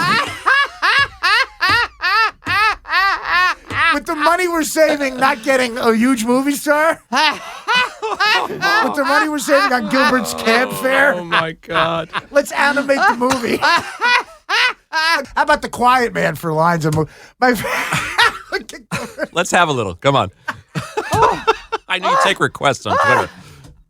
I love in The Quiet Man when he's fighting the guy and they're at the bar. Sure. They take a break to have a beer, and the guy throws a beer in John Wayne's face, and John Wayne says to the bartender, "Bar towel." And then he goes, what time is it? 5:30. Thanks. And he just punches the guy in the face. And they continue an insane riotous brawl throughout Dublin. Yeah. How about a scene from The Pope of Greenwich Village? Because I know you know these by heart.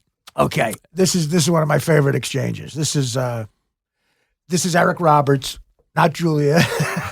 Eric Roberts talking to his dad in the movie. Mm-hmm. The nose shines his own shoes, Pop. That ain't success. Oh, yeah? What's your idea of success? Knowing how to spend it. I never bought some chicken for a broad, Pop, wasn't at least cordon bleu. I never bought a bottle of champagne, wasn't at least Dom Perignon. I went on a street, Pop. I took $500 off of Shylock to see Sinatra at the Garden, sat 2 seats away from Tony Bennett. That's success. Nice. By the way, you can see all of these on Artie's Twitter feed. That's right. And he takes requests. That's right. Absolutely. Yeah. I'll do all of Gilbert's movies. Do you do Funky Monkey? What have you been in? What have you been in? What is your filmography? Yeah. How to Be a Player. He's in Baps. House Party 3. Now it's a party. Yeah. Funky Monkey is one of the better ones. Was Rodney in Funky Monkey, or was that was Back by Midnight? Back by Midnight. With Rodney. With Rodney Dangerfield's in a movie called Back by Midnight? With him. Yes. Yes, sir. I didn't know he did. I didn't know he did something after the Wally Oh, Sparks Meet Wally debacle. Sparks. Oh, and He's in that, too. I appeared in Meet Wally He's in it. Sparks. Well, really? Have you looked at your royalties lately? I appeared in Wally Sparks. I use that line to get laid. Oh, miss, I appeared in Meet Wally Sparks. Well, really, we don't want to meet you. Ford Fairlane he's in. Yeah, of course. What else, All Gil? the biggies. Yeah, Yes. the biggies. Gilbert's ended more careers than the Blacklist. What about the one where you played Hitler? Was that Highway to Hell? Oh, yes. Highway to Hell. wow. That Yeah. would also suck. Versatile. You know, people feel so ripped off when they see a Gilbert movie. They call it getting Me Jude. He's like Bruno Ganz. His Hitler was a tour de force. Hitler. I'd love to see your Hitler. A better one would be One Hitler Missed. I got in trouble because this guy in the paper, there's another Twitter thing. I said, this was a true story. This 100-year-old Jewish plumber, he was a Holocaust survivor, and he had this weird stat. He survived the Holocaust. He was also the most requested Jewish plumber in the history of New Jersey. And I tweeted out that he was the only guy to make both Schindler's and Angie's List. Oh, my God. Oh, my God.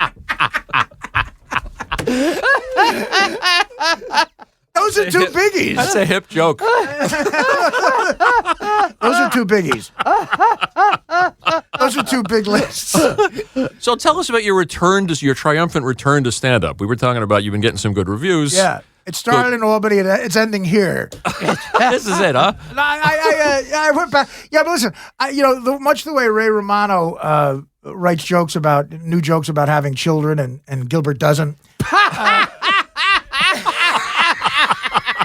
Whatever do you mean?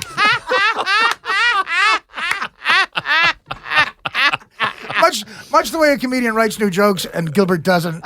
You're saying those Corbett and Monica references in his act aren't fresh? Gilbert's got Dead Sea Scrolls lines. But, I lead this awful, crazy life. Mm-hmm. So I use that almost as a business model. I mine that for material. So these stories, again, like the sniffing glass stories, sophisticated, normal, classy human beings don't have these stories. So I think they find them fascinating. So I'm benefiting from that. That's great. I tell those stories on stage, yeah. When did you get back up? Just a couple of months ago? About 2 months ago. 2 months ago. Absolutely. Yeah. I was locked up for 8 months. Again, rehab with Sandra Bullock and Megan Fox. All the hot chicks that go to rehab. And Giselle Bundchen. She in rehab. B. Benaderet. Yeah. Chad Lowe. Tyrese Gibson. Yeah, all the normal people you see in Rehab. The Victoria's Secret catalog. Just like 28 days. Yeah, so I had a lot of time to think. I was in jail for 2 months. And unlike him, I'm assuming you used that time to write some new material. Yeah, unlike that differs how I use the last 8 months and Gilbert's used the last 50 years. In the last 50 years, Gilbert hasn't found time to write one joke.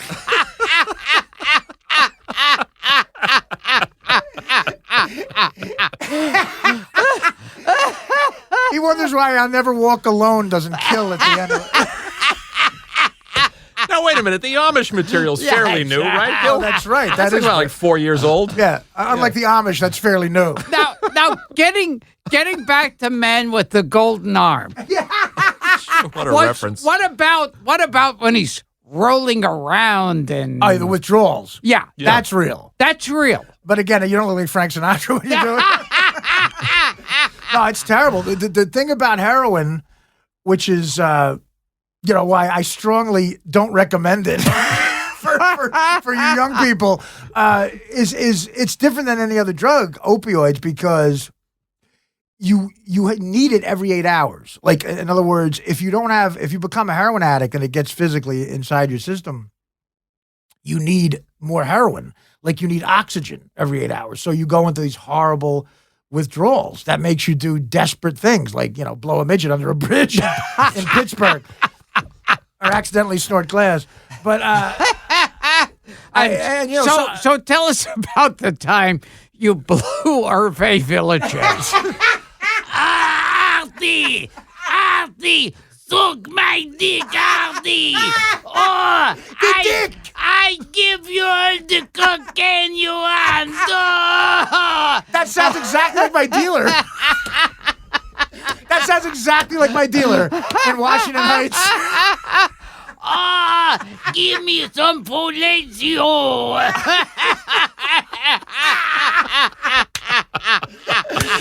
Dick cock. Smiles, everyone, smiles. This is Artie Lange. His fantasy is to do heroin with a midget. And Barbie Benton. Barbie Benton. And Mayor Winningham. You know what a lot of millennials are going to relate to the Mayor Winningham. And what was her name? I'm trying to remember that actress, Katia or something. Tia Carrera? No. That actress, Tia Carrera. Beverly Hills 902. Oh, Gabrielle Carteris. Yes. What happened she was with the her? president of SAG. No. I mean, I just think She's the president of SAG. She was for a while. Does that have to do with her tits? I'm looking at your tits, Gabriella. You should be the president of SAG.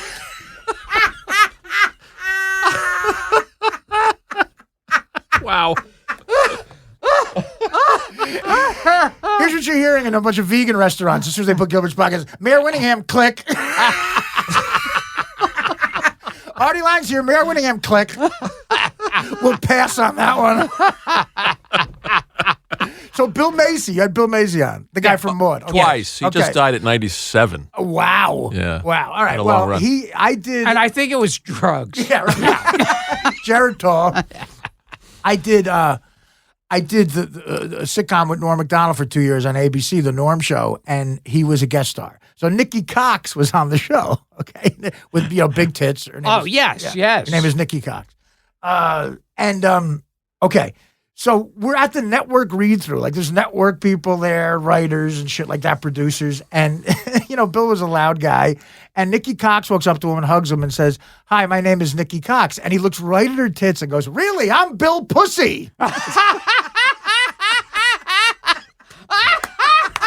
Bill. I swear to God. That's Bill. The only two people laughing were me and Norm Macdonald. And wait, and Bill Macy.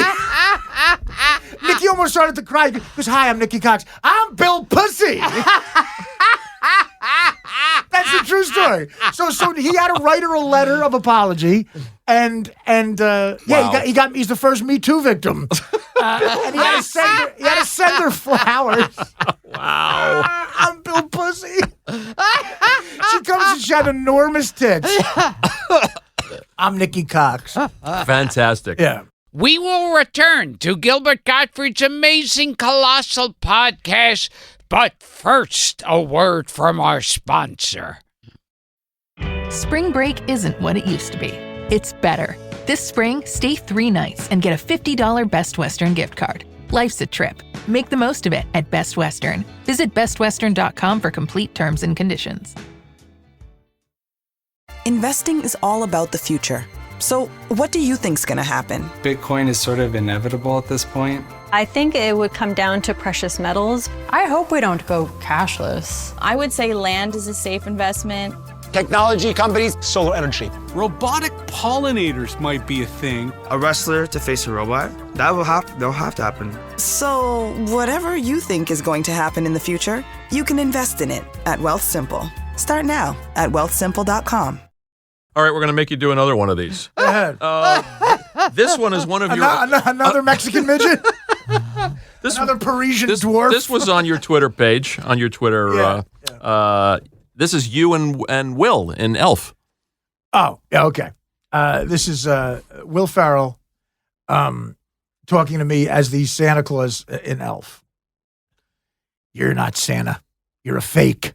I'm a fake? Yeah. How'd you like to be dead? If you're Santa Claus, what song did I sing you on your birthday last year? Why, happy birthday, of course. You're not Santa, you're a fake. You smell like beef and cheese. And then he pulls my beard and goes, he's not Santa, he's not Santa. And then we fight each other.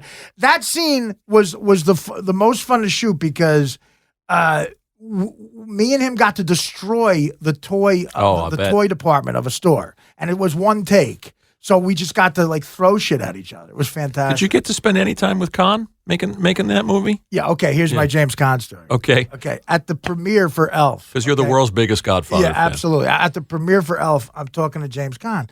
And James Caan, first of all, is the size of Hervé Villechaize. These movie stars, I worked with Tom Cruise once, and he, in Funky Monkey. And he's 4'10", and it's weird. So James Caan, he's Sonny Corleone, but sure. He came up to about my chin, and the last thing he says to me, I'm trying to make small talk with him the whole time, and I guess someone told him I was a comedian. This is the last thing he says to me. He goes, "You're a comedian, right?" I go, "Yeah." He goes, "What's the worst thing a broad could hear after she blows Willie Nelson?" I'm like, "What?" He goes, "I'm not Willie Nelson. I'll see you later." And I haven't talked to him since.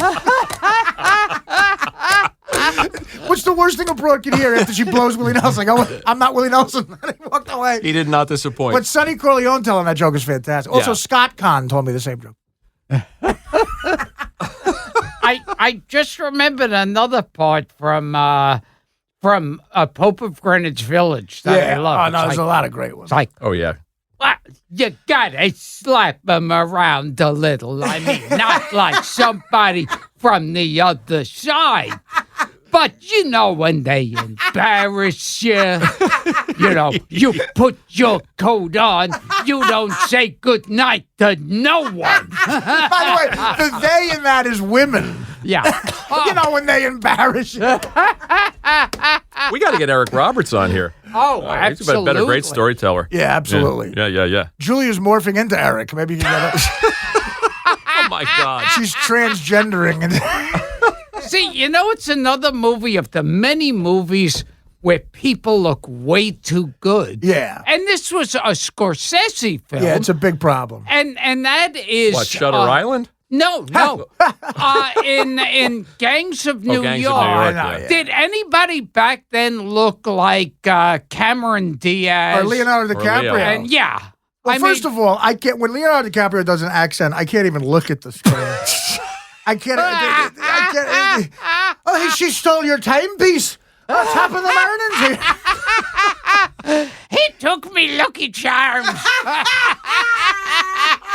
She stole me Lucky Charms. Magically delicious. Orange stars, green clovers. Leonardo, that's the term Lucky Charms is not in the script. I'm working on the accent. Or in Blood Diamond, his South African accent. Blood Diamond, Blood Diamond. Hello there. Hello there, Mr. Diamond Seller. My research tells me this is how you smoke. Well, this is the Fresh Air Cab Company. The Fresh Air Cab Company. I'm going to take these smuggled diamonds in a Fresh Air Cab.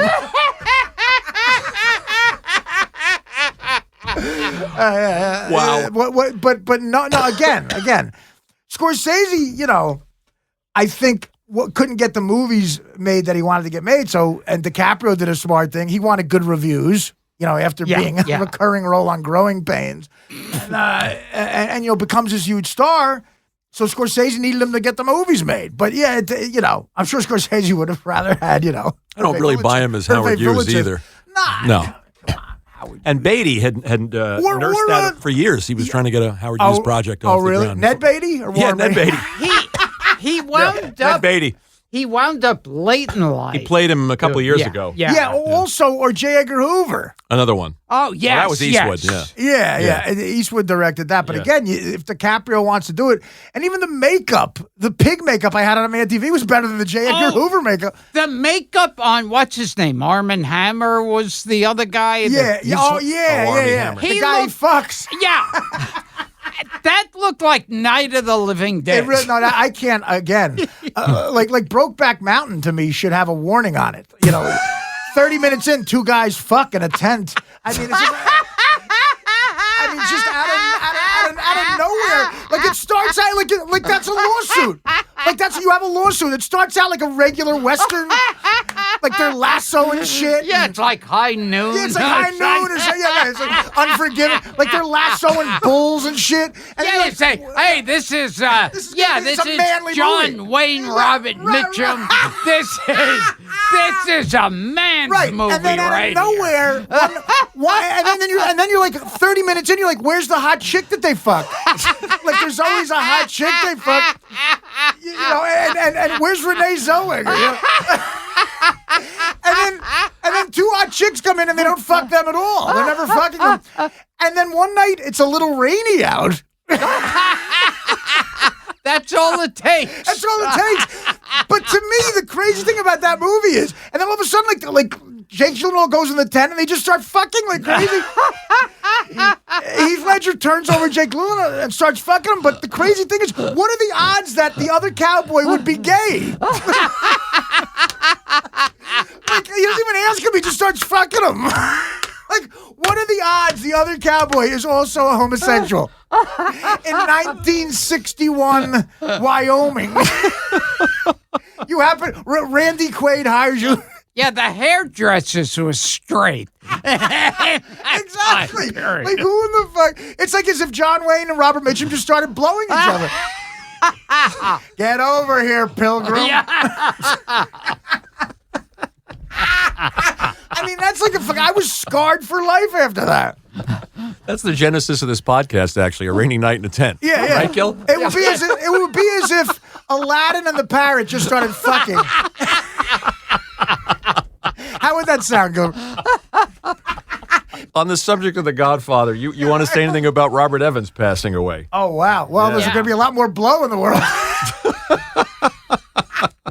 Robert Evans, every story. Oh, yeah. You ever notice that everybody who has a Rodney Dangerfield story, it all somehow leads to them seeing his nuts through the open ropes. Every story's open ropes. Every fucking Robert Evans movie leads to him doing coke with someone. Like he supposedly had like a little vial of blow. Yeah. Much like Red Fox, I heard. And just was this huge coke. But I mean, listen. Made some of the best movies ever. And he's got a great line about Ally McGraw. She was dancing with me and thinking about Steve McQueen's cock. That movie, that kid stays in the picture, Doc. Yeah, it's so good. You're talking about a guy who's obviously mentally ill, but, back in the 70s, the great thing about, Dennis Hopper, Nicholson, Sure. they were all these lunatic characters who got this amazing work done. Like the legacy in the 70s. Even the filmmakers, even people like Rafelson and those guys. Those guys absolutely. were unhinged. See, that's the thing. In older Hollywood, there was no such a thing as a drug addict or an alcoholic. Right. Everybody was, they all and were. they did their work. Right. That's why I'm staying famous, because no one's as big a loser. Like in this world, I'm an extraordinary loser. Like extraordinary. You go down to the Comedy Cellar now, and if a fucking comedian in his 20s accidentally ingests gluten, they go to rehab. Have a little gluten, asshole. So the fact that I'm this crazy pig-nosed heroin cocaine addict who snorted glass salt and OxyContin with a hooker in St. Louis. Aziz Ansari doesn't have a story like that. And now another interlude. Frank's faces when me and you do the show together. That's the show. That's the show. Yeah. It's really a night off for me. Yeah. He goes from some sort of weird, delightful look. Like sometimes he's enjoying it, like Jeffrey Epstein watching two cheerleaders do yoga. And then other times he's horrified. I'm trying to represent both sides of the audience. You do a great job, Frank. I feel for you, bro. You're very sweet. I feel for you. What about, speaking of Jimmy Kahn, what about the quote from Thief? That's on your Twitter. Okay. Again, Thief is an underrated another great movie. one. Michael Mann. Michael Mann, yeah. His first film, Thief. All right. So James Caan walks into this guy's office and he's trying to get money back that the guy stole from him. So the guy goes, hey, who the fuck are you, Slick? What, somebody knows you? I don't know you. I don't know some clown named Gags. Get out of here. I am the last guy in the world that you want to fuck with. Now, you found my money on Gags. Now let us pretend that you do not know who this money belongs to. That's right. I don't know who you are, for Christ's sake. In 3 hours, I will call to set a meet, at which time you will pay me my money, $185,000. And then he just looks at Dennis Farina, who's like a young guy, and he goes, hey, you goof, look at the wall. Very good. But hell of a movie. Michael Mann, it's in his later work in Heat. He has this thing, like the main characters are all these Marley, like ambiguous guys, like the guy like De Niro in the movie Heat. Mm-hmm. They all have this cadence. I think that's like a Chicago thing. They pronounce every word. At which time you will pay me my money, $185. You do not know who this money belongs. Like, that's interesting. You think they're overacting, but it's something Michael Mann, like De Niro does the same thing in Heat. I love Michael Mann. Farina always spoke that way. Yeah, on screen. That's a Chicago thing. Really good stuff. Chicago. Good movie, Thief. Yeah. Oh, so we're just recommending movies as we go, but people can see these on your Twitter feed. And I remember it's like, and if I see you first, I'm going to have to take you down. Yeah, in Heat. Oh, in Heat. Oh, the one scene they have together. Pacino and De Niro. Yeah. They again, and then they followed that up with Righteous Kill. Oh, they don't talk about that one. It's like Hervé Villechaize on a lot of wine. Wrote an episode of Law and Order. I wrote a great cop movie. It's got Al Pacino and Robert De Niro. You saved the hoo-ah over from the Hervé and Scent of a Woman. If Hervé Villechaize were famous, Gilbert would be selling out arenas. Absolutely.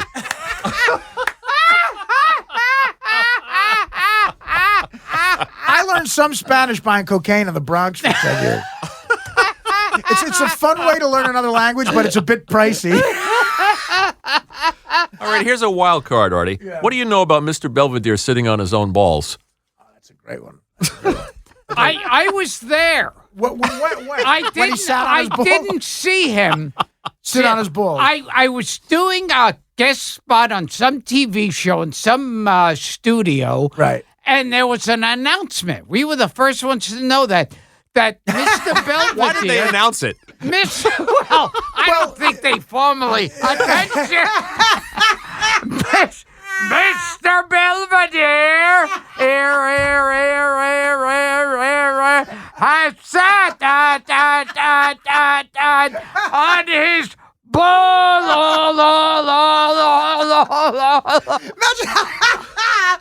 Your attention, please, ladies and gentlemen. Now sitting on his balls, Bob Shepard. And then Mr. Belvedere. while Mr. Belvedere was sitting on his balls, he said, "Today, I consider myself the luckiest man on the face of the earth."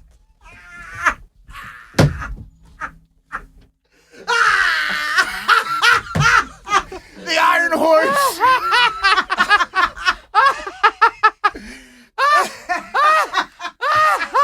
Imagine how big his fucking balls are. He sat on his ball. Well, Bob Uecker. That's why I bring it up, because you heard it from your friend Bob Uecker. Bob, my friend, he wants to kill me. I did a Bob Uecker impression on the Letterman show, and Uecker saw it after I met him playing golf with Norman. He told us the Belvedere Ball story. Because Uecker is the single filthiest human being. I never met a guy. He's a guy you know from announcing the national pastime. And he just we were golfing with him, and this couple was in front of us. They were golfing. Hey, he yelled, he goes, "Hey, guys, you're so fucking slow golfing. What the fuck? What is that, a gang fuck up there?" So I do we're watching him. Me and Norm are watching Bob Uecker do a game. We went to Phoenix to watch the postseason baseball, preseason baseball. The Brewers against the Cubs. So Uecker has this cough button, and when he hits the button, he's not on the mic. So he's doing the game, and in between announcing plays, he sees a hot chick and says a grotesque, filthy thing about her, and then goes right back to the play. He's like, "Here's a ground ball to shortstop. Look at the tits on that fucking whore. Over to first base, 2 down." Oh, my God. So I cleaned that up a little bit. I see. And I tell that story on Letterman. So Uecker had met me a couple of times, and he sees Norm, and he gets mad. He goes, "Hey, I saw your buddy Artie Klein on Letterman." He told me Artie Klein. Artie Klein. He goes, "That Artie Klein's a little short on material." Uecker was astonishingly funny without even knowing it. Okay, so Norm and I are in the booth at the game, and he sees John Fogerty, the guy from Creedence. Sure. With his 8-year-old son, who's a big Cub fan. So I guess Uecker has no idea about that music and that era, but I guess Fogerty was introduced to him as a celebrity. So he sees him during a commercial, and he says to us, he says, "Hey, there's that fucking asshole John Fogerty." He goes, "He's with his fucking little kid. Hey, get him up here. You guys like rock and roll, right?" And we're like, "Don't bother him. I'll fucking get him up here. He'll sing for you." So he makes his assistant go and get John Fogerty and his 8-year-old kid. He brings him up. He goes, "Hey, these fuckers want to hear you sing. Sing something." And we go, "He doesn't want to hear us sing. He doesn't want to hear us sing." And he left. He goes, "I don't know what the fuck his problem is. The guy's a singer for a living. He won't fucking sing." And he goes, "You guys know who he is, right?" And me and Norm said, "Yeah, he's Creedence Clearwater Revival." And he goes, "Yeah, he sings all that shit." Gino's hero, Bob Uecker. He's going to be so crushed. He was more of a hero of mine. Yeah, of course. He's just so fucking funny. What do you know about the Pat McCormick helicopter story? Do you know anything about McCormick, this? the writer for The Tonight Show? Yeah. No, I don't know. No, what is that? You got to tell him. What, with his cock or something? He does a windmill like Jack Warden. We had some celebrity scandals come up on this show. Yeah. Just no celebrities.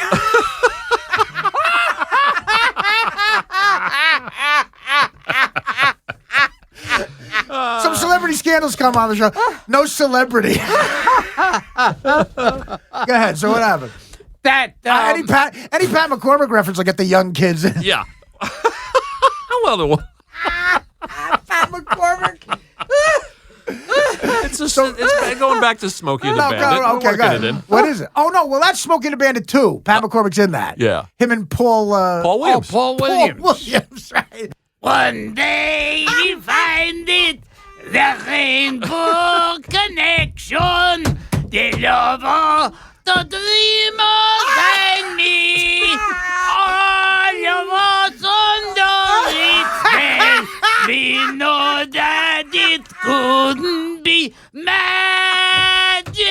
All right, wait. We have to do this. We have to call an agent at CAA in his early 30s and say, I got a tape of a comedian I want you to hear. He does Hervé Villachez as Paul Williams.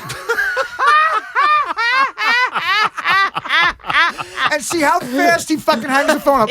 Like you want to pack him in at the Millennial Pussy Festival. Have you heard his John MacGyver? We've only just begun to live what late in promises. It's Gordon Lightfoot. All right, fuck the Pat McCormick story. What did he do? He swung his cock like a helicopter? No, he used to. He once shit in his bed. Yeah. Yeah, Dressed like a pig. And he was lying next to Paul Williams. Gilbert just did Hervé Villachez as Paul Williams. I know. It's surreal. That was, I'm trying to think the last time that was relevant. It was actually never relevant. The Mike Douglas Show, 1976. The Mike Douglas Show. The Douglas MacArthur Show. The Woody Woodbury Show. Woody Woodbury. Oh, he's around. That's something with your Arthur Godfrey. How are you? How are you? I just wanted him to do that. Okay. Listen. This is the meeting in the boardroom at CAA. We need a comic who can do Hervé Villachez as Paul Williams, and we need an Arthur Godfrey guy. Every big agency has an Arthur Godfrey guy. He's WME's Arthur Godfrey guy. Arthur Godfrey's last grandkid died 40 years ago. Then I guess you're not going to appreciate my Hal Holbrook question. I work with Hal I Holbrook. know, in The Bachelor. Absolutely. Yeah. What was he like? Fantastic. Yeah. But I another great story. Okay. Ed Asner and Hal Holbrook and myself are in that movie, The Bachelor. First of all, the movie The Bachelor, I play Chris O'Donnell. Supposedly I'm Chris O'Donnell's best friend since the second grade. It looks like we never met. There's no chemistry at all. It looks like I just put his cable in that morning and like he's trying to avoid me. It's the one based on the old Buster Keaton It is, thing. right. Yeah, So Seven when Chances. we think who this generation's Buster Keaton is, Chris O'Donnell's the first name.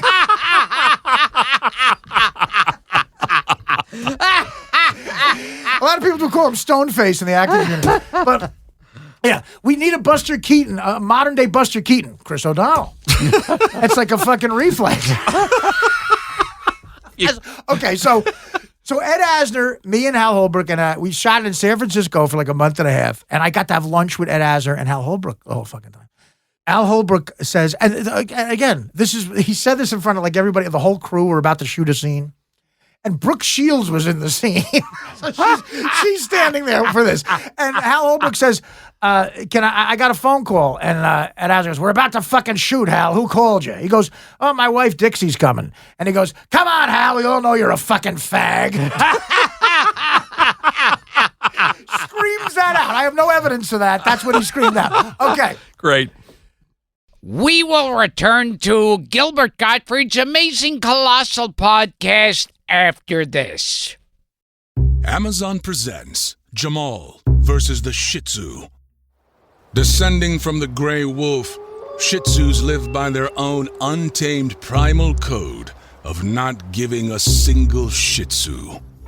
But Jamal shopped on Amazon and bought dog treats, chew toys, and 32 ounces of carpet cleaner.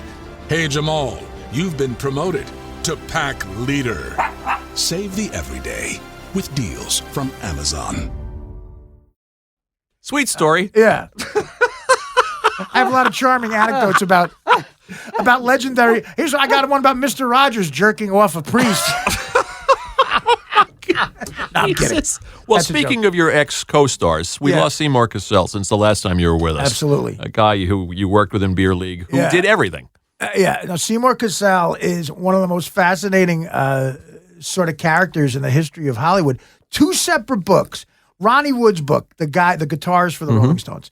They come off the Tattoo You tour in the early 80s. They were on the road for 2 years. And supposedly Ronnie Woods and the sax player for the Stones, Bobby Keys, after that road trip, locked themselves in Ronnie Wood's bathroom and smoked cocaine for 2 years. Like that's in his book. He couldn't get out of the bathroom.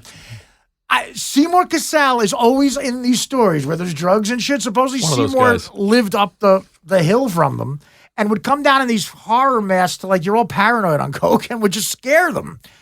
Like 15 years later, Slash's book from Guns N' Roses comes out. He comes off the Appetite for Destruction tour. He stays in a bathroom for 2 years and smokes coke. The bathroom, though, was at Seymour's house. Wow. Seymour's always like... He's like the Zelig of these stories. He's like the Zelig of cocaine.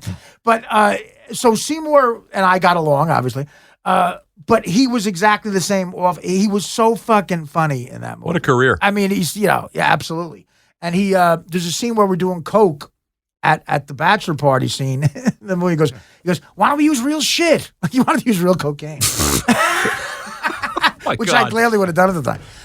He was a rock star type, Seymour. I loved it. You see him in all those Cassavetes pictures. Mariah Carey was in Wes that. In The Bachelor. Yeah. She's in The Bachelor, yeah. She was 10 hours late. She showed up like 10 hours late to the set and thought like that would be cool. like everybody's on overtime, and yeah. She was a bit of a nightmare. I met her briefly, but yeah, I called her Pariah Carey. But I actually have. I've worked with a lot of, way more successful people. Did you spend any time with Roger Moore when you were making Boat Trip? I met at his trailer. At his trailer. Yeah, I met him, and he's exactly like, he's got all those James Bond manners. You think he could fuck your girlfriend in 2 seconds. Like, if you leave your girlfriend alone with Roger Moore, he's fucking her. He's like the A-Rod of, has-been actors. But he just died too, right?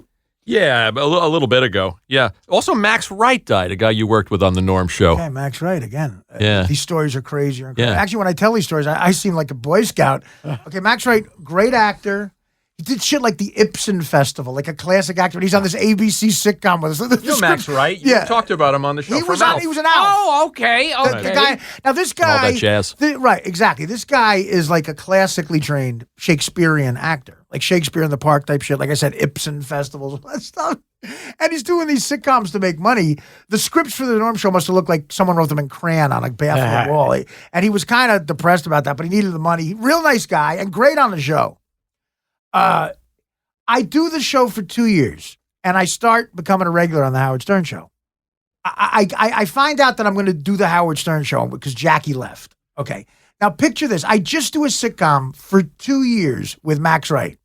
The day before I'm about to sit in on the Howard Stern Show, there's a picture on the cover of the National Enquirer of Max, I'm not exaggerating, smoking crack while he's jerking off some gay male hooker and making out with a black midget. That's accurate. Okay, that's accurate. There's a picture of it. Like there's a they blurred it out. The guy I did a sitcom with for 2 years, the day before I'm going to do the Howard Stern Show, is on the cover of the National Enquirer. Before Howard said Artie Lange's here, Fred was still playing the opening music. Hey, did you work with that Max Wright guy? I said, the first thing, what do I say? How do you defend that? There was a picture of him jerking off a male hooker, smoking crack, and practically making out with a black midget who was also smoking crack. Gilbert, do you have anything to add to that? See, a black little person. It was Beetlejuice. By the way, Beetlejuice on the Stern Show told me I was a mess. oh, jeez. Wow. Praise from Caesar. You want some questions from fans? Oh, absolutely. Greg Wilson. Hey, Artie, how much of your character and storyline in Crashing was true? You really came across as a generous guy in that series. Well, I play Artie Lange. Yeah. Yeah, very funny on that show. Thank by the way. you. No, very funny. Yeah, I try to help people out, unlike Gilbert, with money sometimes. Gilbert was on Crashing. Yeah, yeah, absolutely. As Gilbert Gottfried. Yes, much like the Cosby Show, the highest rated episode. What's the weird thing about Bill Cosby right now? He's got that crazy eye that looks the other way. Yes. And, this is actually medical fact. You get that when you're raping a girl, you got to keep one eye on the door.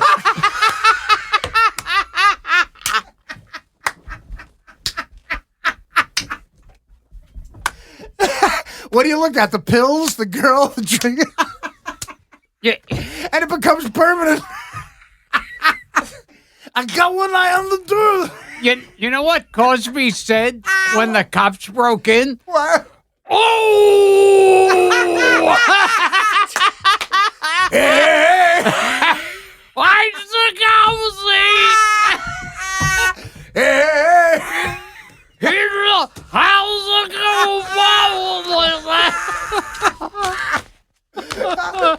I read somewhere, I don't know if this is true, I read on the internet that one of the girls supposedly had an 8-year-old son who said something, like wanted to testify against Bill Cosby. And I thought, God, kids do say the darndest things. Yeah. Okay, here's another one. Sam Weisberg. Were there any Chris Farley improvs that did not make the final cut of Dirty Work? Yeah, absolutely. Can you share one? Okay. He wanted to do this one line about his nose. Well, his character gets his nose bit off by a Saigon whore. That's his character. So we had all these. We had all these jokes, like Asian jokes. Like he says, "Shut your cake hole, Yoko," like all this stuff, and he added some other Asian jokes that we had to cut out. But okay. Here's a Chris Farley story about Dirty Work. In between Dirty Work and dying, he hosted Saturday Night Live, and he was so out of control. Norm Macdonald called me up and said, "Hey, listen, man, Farley's out of control with cocaine. You got to help me watch him at the after party after the show." That's how out of control he was. He wanted me to watch him. Okay. My favorite year. Yeah, exactly. So I go to the after party, and Norm is talking to somebody, and he goes, "Watch Farley, make sure nothing crazy happens." I see Chris go into a bathroom with Andy Dick. For 5 minutes, okay? He comes out giggling. So Norm comes back and goes, "What's up with Farley?" I go, "Bad news, dude." He goes, "What?" He goes, I just saw him go into a bathroom with Andy Dick." And I said to Norm, this is how fast Norm is. I said to Norm, "There's only 2 reasons a man goes into a bathroom with Andy Dick."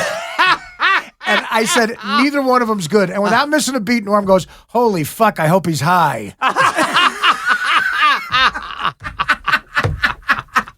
Good news, he was high. Yeah, that's what Norm said. Speaking of Dirty Work, we lost the great Rickles since you were last on the show. Yeah, absolutely. Don Rickles. I mean, come on. Mr. Warmth. Again, who in the hell is going to get away? Barack Obama visited his house in Malibu, and when they asked how it went, he told the press he stole a broom. Okay, I mean, that like right there, that just sums up. Nobody else. Yeah, I mean, who's doing that? And Nobody. You had your own experience with it. And Obama was so cool about it. He's like, "Yeah, it's Don Rickles. Grow up." But yeah, I again, it's the first scene I'm shooting in the first movie I get, and Gilbert knows if you're going to get fired from a movie, it's in the first week. Because they realize you suck, and they. But if you last longer than a week, you'll probably get in there because now they got you on film. You got them by the balls. So I'm afraid I'm going to blow a take or whatever. So Don Rickles is the first guy up, and we wrote him. They wrote him jokes, insult jokes for me and Norm, and he couldn't remember the line. So we just said, "Fuck it, it's Don Rickles. Just look at Norm and Artie and insult these two. He'll be able to do it." So this is the first scene I'm in, the first shot. And there was all this money going, the film is going, and I don't know what Rickles is going to say. He comes up to me during a take and goes, look at you, you baby gorilla." Then he looks at my stomach and goes, "Having a good time, ice cream? Dancing around?" He goes, "Baskin Robbins called me and said that you ate them down to only 5 flavors. You fat fucking pig." So I laugh every time. I laugh 20 straight times. I said, "I'm going to get fired." So finally I got the takedown. So he insults me. Then the next take he had to go to Norm. So he goes to Norm and he goes, "How did you get a movie?" And they go, cut. They go, "Don, you can't insult Norm as Norm Macdonald. He's got a character." Insulting him. Out of character. He's insulting the guy playing the guy. Oh, God. And then he goes, "Okay, I want to." Saget must have fun. So Saget's directing it. Oh, by the way, so Bob Saget's directing it. Okay. Rickles at 6 o'clock in the morning has all that Don Rickles energy. Walks up to Saget and goes, "Bob, congratulations. I told Marty Scorsese Bob Saget's directing a film." The man grabbed his chest. He goes, what are you doing? Do the video show. A cat fucked the dog. You got to check. I told Marty Scorsese, Bob Saget's directing a film. The man grabbed his chest. Hilarious. He was like the Don Rickles energy from, I said to him, the publicity woman, and I don't know if this tape still exists for the movie. At the end of the shoot, Rickles, I said to Don, could you videotape a message from my mom? Her name is Judy. So he looks in the thing and he goes, Judy, I just worked with your son. It must have been fun having him. He imitated my mother giving birth. It's like giving birth to a gorilla. And then he goes, he's a great actor. I just saw him act. Good luck working construction. Nobody like him. No. Nobody like him. I remember I heard a story. Rickles was in a restaurant and Morgan Freeman walked past him and he said, hey, Morgan, you need it in the kitchen. My God. I'm working on a character, Tracy Morgan Freeman.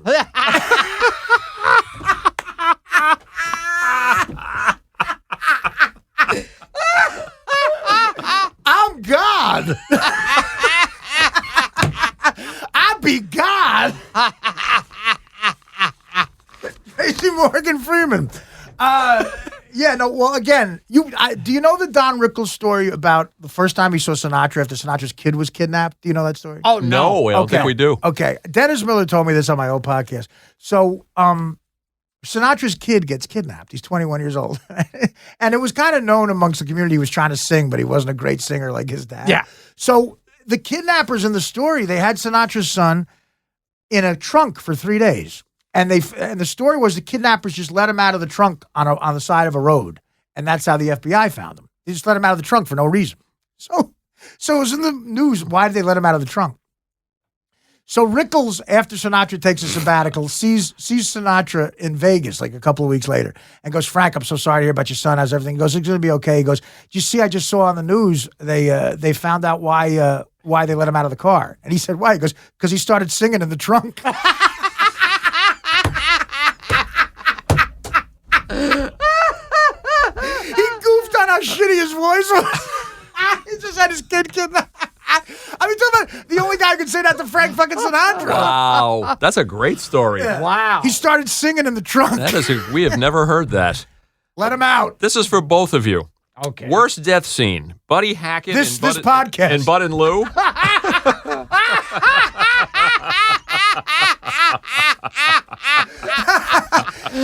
Episode 302. I can add a third one. Buddy Hackett and Bud and Lou, or Sofia Coppola in Godfather 3. Oh my God! Wow. Okay. Well, again, Gilbert, you do Buddy Hackett dying at the end of that movie. Oh, yeah. It's fantastic. With the ice cream, strawberry ice. You know, I think I strawberry malted in my day, but this one's the best. Here's Sofia Coppola dying as Lou Costello. Daddy? Daddy, this is the best strawberry ice cream. Daddy? First of all, how about in Godfather 3, how about the way Al Pacino dies? That's how that saga fucking ends. He looks like Benny Hill. He looks like he just goes, He should fall off a trike. I remember when Like I Artie saw Johnson. it. When I saw it, I thought of Artie Johnson. Yeah, falling off the trike. In the raincoat. The red yellow raincoat. Or when Ruth Buzzy would hit him with that. And he It would have been better if Ruth Buzzy...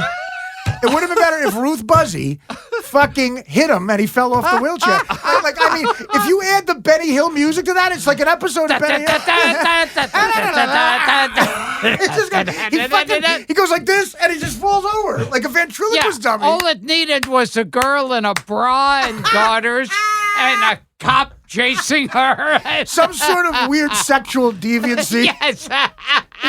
No, but I mean that is like that is true. We have to go through everything wrong with Godfather. And nominated for Best Picture. Yeah, How did that Well, Coppola, I think they came to Coppola originally after 2, and this is when he had some integrity. Yep. He said this is a Coppola quote, the only movie that would make sense is The Godfather meets Abbott and Costello. Yeah, right. He did say that. I mean, did That's say fantastic. Which would be fantastic. that. And we just Was did there it. a heart attack? Clemenza had a... There was no heart attack. There was no heart attack. You're up here drinking champagne. Cocktail. Sonny. Oh, Clemenza. You're telling me Clemenza had a heart attack? Is that what you're telling me? You're telling me that Tatalia's a pimp. You're telling me Tatalia's a pimp. Buenos Aires. What did I do to deserve such disrespect? I'm telling you right now, you never came over. My mother's godfather, your only child. We should do a whole Godfather 3 episode sometime. Yeah. We really should. Godfather And break 4. it down. Or a Funky Monkey 2 episode. Either one. Yeah. Okay, we're going to make you do another one before we get you out of here. Christ. This one, Gilbert might join in because he has a similar impression. The one I was really struck by on your Twitter page was your Odd Couple scene. Oh yeah, absolutely. Okay, so I'll do Walter Matthau talking to Jack Lemmon. Jack Lemmon as Felix. Okay. For 9 months, I left alone in this apartment, all alone in 8 big rooms. I was dejected, despondent, and disgusted. And then you moved in, my closest and most dearest friend. And after 3 weeks of close personal contact, I'm about to have a nervous breakdown. Do me a favor, will you, Felix? Move into the kitchen. Live with your pots, your pans, your ladles, your meat thermometers. And when you want to come out, just ring a bell, and I'll come running into the bedroom. I'm asking you nicely, Felix, as a friend. Stay out of my way. That's a goddamn good mouth. Or the Sunshine Boys when he goes, hello, who is it? Huh? Will you shut up? Will you keep quiet? Can't you see I'm talking? Don't you see me on the phone with a person? For God's sakes, can you act like a human being for 5 seconds? For 5 seconds, can you act like a human being? Give him a little Gil. Come on, man. One of my favorite parts in The Odd Couple is when he wants to stop Jack Lemmon, when Jack Lemmon's suicidal. Oh, yeah. Oh, that's great. And he goes, is this the 12th floor? And he goes, no, it's not the 12th floor. It's the 11th floor. You wouldn't get it. And then when he hates him for messing up with the Pigeon Sisters, he opens the window really loud and goes, it's the 12th floor, Felix. First of all, that Matthau is unbelievable. But my one of the best jokes in the history of fucking movies is after they take Felix takes a whole bottle of pills and they're trying to figure out what Matthau keeps saying, what kind of pills did you take? He goes, what difference does it make? You took a whole bottle. Well, maybe they were vitamins. You could be the healthiest one in the room where you take it easy. I like that one. And the FU. Notes on my pillow. We were out of cornflakes. FU. Took me 3 hours to figure out FU meant Felix Hunger. How about Gilbert's Walter Matthau? Another relevant impression. Yes. Can you work on? He's got a Herb Edelman that'll knock you out of that chair. Artie. Can you work on Nicki Minaj? Do you do Nicki Minaj? No, I do Herb Edelman. Every one of those fucking guys is hilarious in that movie. Oh, they're all Larry, good. The guy who plays Speed. Yeah, Larry Gelman. Yeah, oh my God. Yeah, all good. Yeah. I forget his name. Then there's a part where they're all leaving, and they go, if you need anything, if Felix does anything, I'm on like 75th Street. I could be here in 10 minutes. Yeah. And the other one says, I'm on 80th. I could be here in a second. Call me anytime. And he goes, I'm going to be at the Fountain Blue in Florida. And he goes, you'll be the first one I'll call. You'll be the first one I call, baby. Hey, the Pigeon Sisters. I love when he goes, I love when he forgets their name. He goes, this is, don't tell me, Robin? No, Cardinal? He goes, Cardinal? No, both wrong. Wrong both times. It's Pigeon.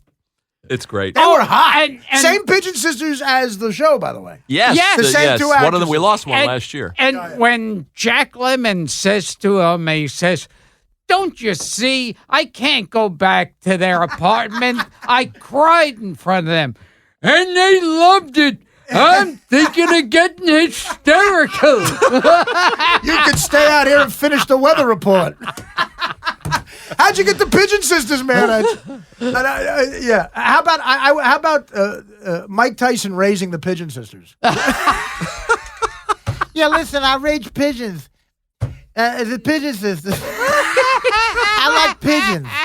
I like the Pigeon Sisters. I'm raising the Pigeon Sisters. Felix! Felix! It took me 3 hours to figure out that few meant Felix Unger. You white pussy. Oh, boy. Well, this was a workout. Tell us about the new podcast. Now it's garbage. It's not spaghetti, it's linguine. Now it's garbage. That's I love throw the lousy cup. When Yeah. you can't throw when you can't throw the cup. Throw the lousy cup. Yeah. Wait a minute. Now I got to tell you when I'm going to be home late from a bar. Tell us about the podcast. The new podcast is called Artie Lange's Halfway House. It starts in a couple of weeks. And how long will that last? About halfway to the house. I'm on the 2-year plan. And there's a documentary of some kind happening, maybe, sort of? I got a lot of footage of my... Back when I was fucked up, I got footage of me on coke and heroin that is insane. Like fucking Sundance Film Festival type tragic shit. Really? And then combined with my transformation into a much lesser scumbag. And my new stand-up. Yeah, so I got all this footage that I'm going to turn into a documentary. Absolutely. Fantastic. In my new stand-up, I'm doing Richard Whitmark. That's fresh for you. He's doing a reading of the original Birth of a Nation. Gilbert's doing live readings of silent films. Wow. Guys, thank you so Artie, much. unbelievable. I love you. I love Dara. I love Frank. You're sweet. All right, take us out with one more. All right, go ahead. Robert Shaw in The Sting. You're past posting, aren't you, Kelly? How? We usually require a tie at this table, Mr. Shaw. If you don't have one, we can get you one. Well, that'd be awful nice of you. Thanks a lot, Mr. Lanigan. You're going to be remembering that, Mr. Shaw. You're going to get yourself another game. He's good. He's good. Thanks, Betty. Thanks, guys. Love you. Love you.